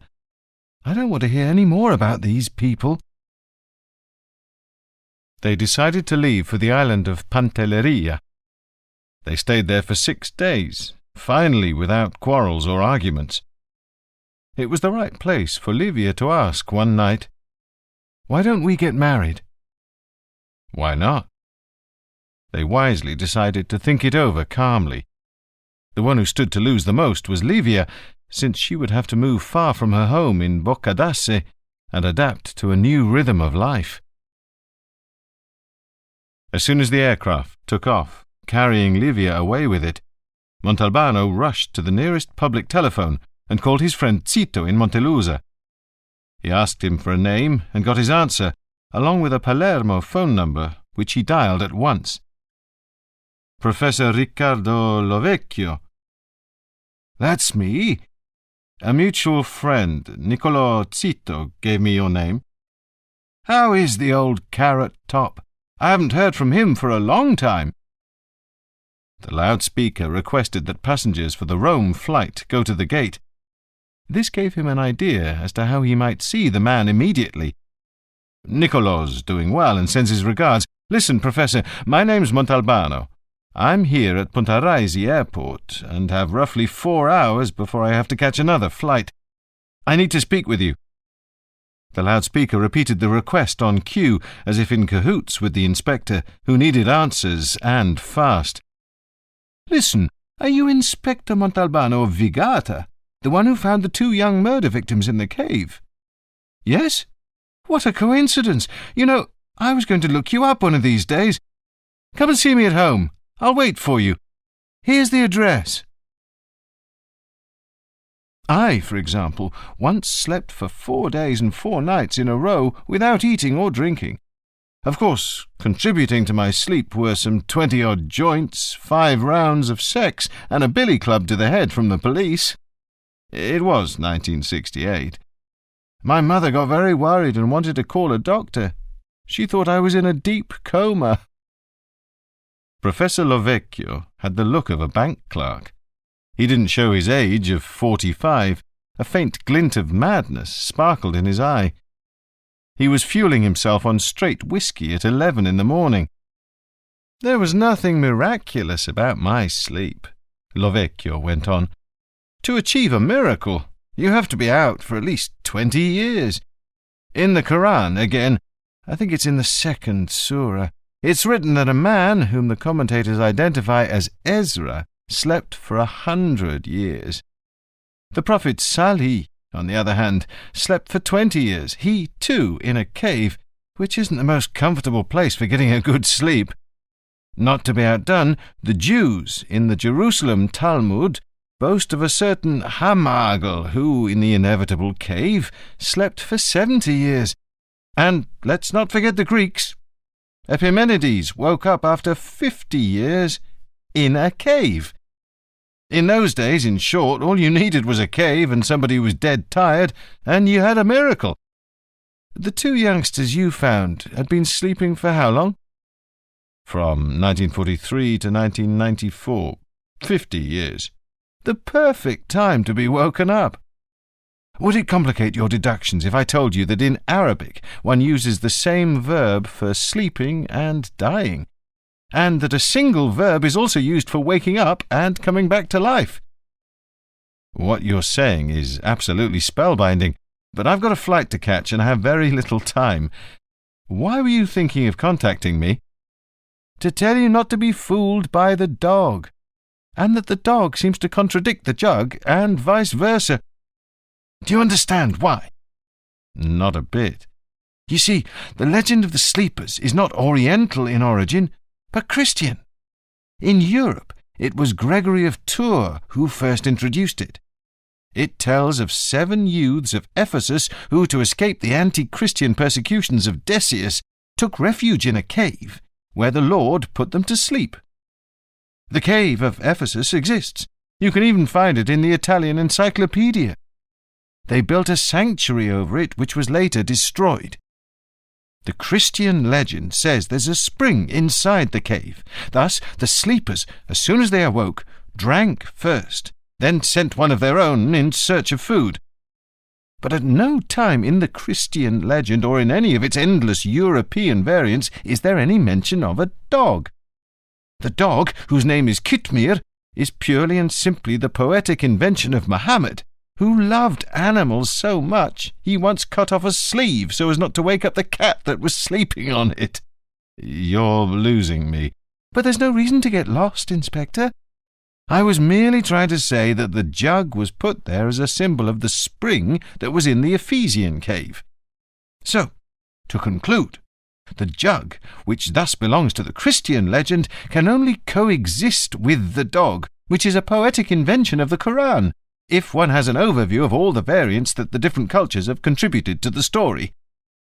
In my opinion, the person who staged that scene in the cave can only be someone who, in his studies... As in a comic book, Montalbano saw the light bulb flash in his brain. He screeched to a halt in front of the Anti-Mafia Commission offices. The guard on duty raised his submachine gun in alarm. "I'm Inspector Montalbano," he shouted, holding up his driver's license, the first thing he'd happened to grab. Short of breath, he ran past another officer acting as usher and yelled, "Please inform Mr. De Dominicis that Inspector Montalbano's on his way up. Quick!" In the lift, taking advantage of being alone, Montalbano mussed up his hair, loosened his tie, and unbuttoned his top button. He thought of pulling his shirt a bit out of his trousers, but decided that would be excessive. "De Dominicis, I've got it," he said, panting slightly, closing the door behind him. "You've got what?" asked De Dominicis, alarmed by the inspector's appearance, and rising from his gilded armchair in his gilded office. "If you're willing to give me a hand, I'll let you in on an investigation that—" He stopped, putting a hand over his mouth as if to prevent himself from saying anything more. "What's it about? Give me a hint, at least. I can't. Believe me, I really can't. What am I supposed to do? By this evening at the latest, I want to know what the subject of the university thesis of someone named Calogero Rizzitano was. His academic advisor was a certain Professor Cotroneo, I think. He must have graduated in late 1942. The subject of this thesis is the key to everything. We could deal a mortal blow to—" Again he interrupted himself, became bug-eyed, and said to himself dementedly, "I haven't said anything, you know." Montalbano's agitation infected De Dominicis. "What can we do? The students, at the time, why, there must have been thousands, assuming the records still exist. What are you saying? A few dozen, not thousands. At the time, all the young men were in the service. It should be easy to find out. Then why don't you look into it yourself? They would be sure to waste a great deal of my time with their red tape, whereas for you, they would open every door. Where can I reach you? I'm heading back to Vigata in a hurry. I don't want to lose track of certain developments. Phone me as soon as you've got any news. Call me at home. Don't forget, not at the office. There may be a mole there." He waited until evening for De Dominicis' call, which never came. This did not worry him, however. He was sure that De Dominicis had swallowed the bait. Apparently, even for him, the going had not been easy. The next morning he had the pleasure of seeing Adelina, the housekeeper, again. "Why haven't you been around these days?" "What do you mean, why? 'Cause the young lady don't like seeing me about the house when she's here, that's why." "How did you know Livia was gone?" I've found out in town. Everybody in Vigata knew everything about every one.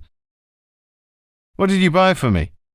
I'm going to make you pasta con le sarde and purpi alla carretera for after. Exquisite, but deadly. Montalbano gave her a hug. Around midday the telephone rang, and Adelina, who was cleaning the house top to bottom to get rid of every trace of Livia's presence, went to answer. Signore, Dr. Di Dominici wants you. Montalbano, who had been sitting on the veranda rereading Faulkner's Pylon for the 5th time, rushed inside. Before picking up the receiver, however, he quickly established a plan of action for getting De Dominicis out of his hair once he'd obtained the information. "Yes, hello, who's this?" he said in a tired voice full of disappointment. You were right, it was easy. Calogero Rizzitano graduated on November the 13th, 1942. You'd better write this down, because the title is a long one. Wait while I look for a pen, for what it's worth. De Dominicis noticed the flatness in Montalbano's voice. Are you all right? Complicity had made De Dominicis more concerned and personal. Am I all right? Need you ask? I told you I needed an answer by last night. I'm no longer interested. You're too late. Everything's fucked now. Fizzled out. I couldn't have done it any sooner, believe me. All right, let's have the title. The use of macaronic Latin in the mystery play of the 7 Sleepers by an anonymous 16th century author. Now you tell me what the mafia could have to do with a title. It has a lot to do with it. It has everything to do with it, except that now, because of you, I don't need it anymore, and I certainly can't thank you for it. He hung up and burst into a high-pitched whinny of joy. Immediately a sound of breaking glass could be heard in the kitchen. In terror, Adelina must have dropped something. Taking a running start, he leapt from the veranda onto the sand, executed a somersault, then a cartwheel, then a second somersault and a second cartwheel. The 3rd somersault failed, and he collapsed on the sand, out of breath. Adelina ran towards him from the veranda, screaming, "Madonnuzza bedra! He's gone crazy! He's broke his neck!" To set his own mind at rest, Montalbano got in his car and drove to the Montelusa Public Library. "I'm looking for a mystery play," he said to the chief librarian. The chief librarian, who knew him as a police inspector, was mildly astonished, but said nothing. "All we've got," she said, "are the 2 volumes of d'Ancona and 2 more by de Bartolomeis. But these books can't be taken out. You'll have to consult them here." He found the mystery play The 7 Sleepers in the 2nd tome of the d'Ancona anthology. It was a short, very naive text. Lillo's thesis must have centered around the dialogue between 2 heretical scholars who expressed themselves in an amusing macaronic Latin. But what most interested the inspector was the long preface by d'Ancona. It contained everything: the quotation from the Quranic surah, the legend's itinerary through various European and African countries, in all its different variants and mutations. Professor Lovecchio had been correct. Surah number 18 of the Quran, taken by itself, would have proved a very tough nut to crack. It had to be complemented with the contributions of other cultures. "I'm going to venture a hypothesis, and I'd like to have your approval," said Montalbano, who had brought the Burgios up to date on his latest discoveries. "You both told me, with a great deal of conviction, that Lillo saw Lisetta as a little sister, and was crazy about her, right?" "Yes," the 2 said in chorus. "Good. Now, let me ask you a question. Do you think Lillo would have been capable of killing Lisetta and her young lover?" "No," said the old couple without a moment's hesitation.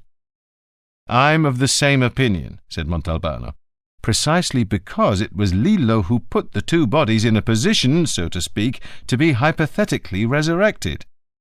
No killer wants his victims to come back to life." "And so?" asked the headmaster.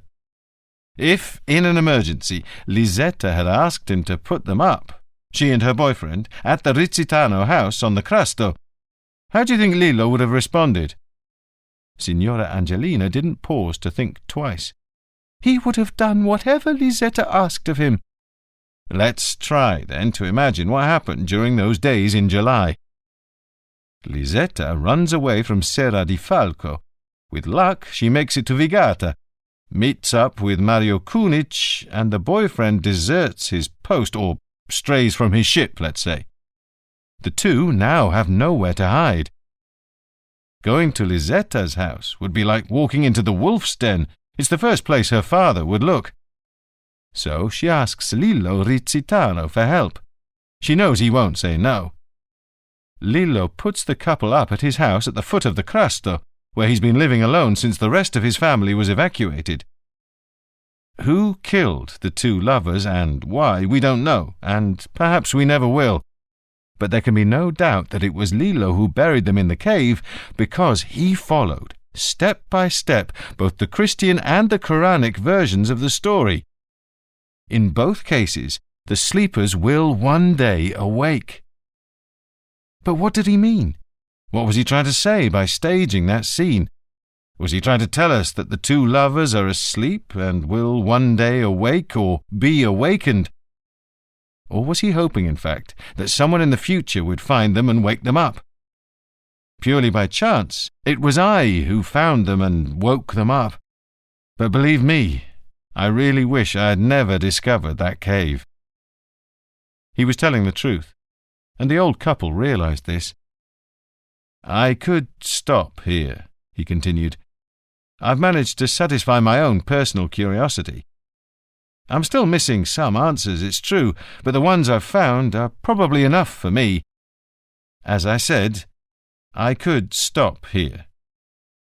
They may be enough for you, said Signora Angelina, but I would like to see Lisetta's killer before me. If you see him, it'll be in a photograph, her husband said wryly, because by now it's 99% certain that the killer is dead and buried. I'll leave it up to you two, said Montalbano. You tell me, what should I do? Should I continue? Should I stop? It's your decision, since these murders are no longer of any interest to anyone. You are perhaps the only link the two dead lovers still have to this world. I say you should go ahead, said Mrs. Burgio, bold as ever. Me too, said the headmaster, seconding her after a pause. When he arrived at the exit for Marinella, instead of turning and heading home, he let the car continue along the coastal highway as if of its own will. There was little traffic, and in just a few minutes he was at the foot of the Crasto mountain. He got out of the car and climbed up the slope that led to the Crasticedro. A stone's throw from the weapons cave, he sat down on the grass and lit a cigarette. He remained seated, watching the sunset while his brain was whirring. He had an obscure feeling that Lillo was still alive, but how would he ever flush him out? As darkness began to fall, he headed back to the car, and at that moment his eye fell on the gaping hole in the side of the mountain, the entrance to the unused tunnel, boarded up since time immemorial. Right near the mouth there was a pile of sheet metal, and beside it a sign on 2 stakes. His legs took off in that direction before his brain had even given the order. He arrived out of breath, his sides smarting from the dash. The sign said, Gaetano Nicolosi and Son Construction Company, Palermo, Via La Marmora 33. Project for the excavation of a highway tunnel. Works Manager, Cosimo Ziretta, Engineer. Assistant Manager, Salvatore Periccone. This was followed by some other information of no interest to Montalbano. He made another dash to his car and sped like a bullet back to Vigata.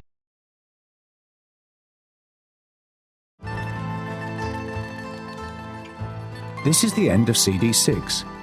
The book continues on CD 7.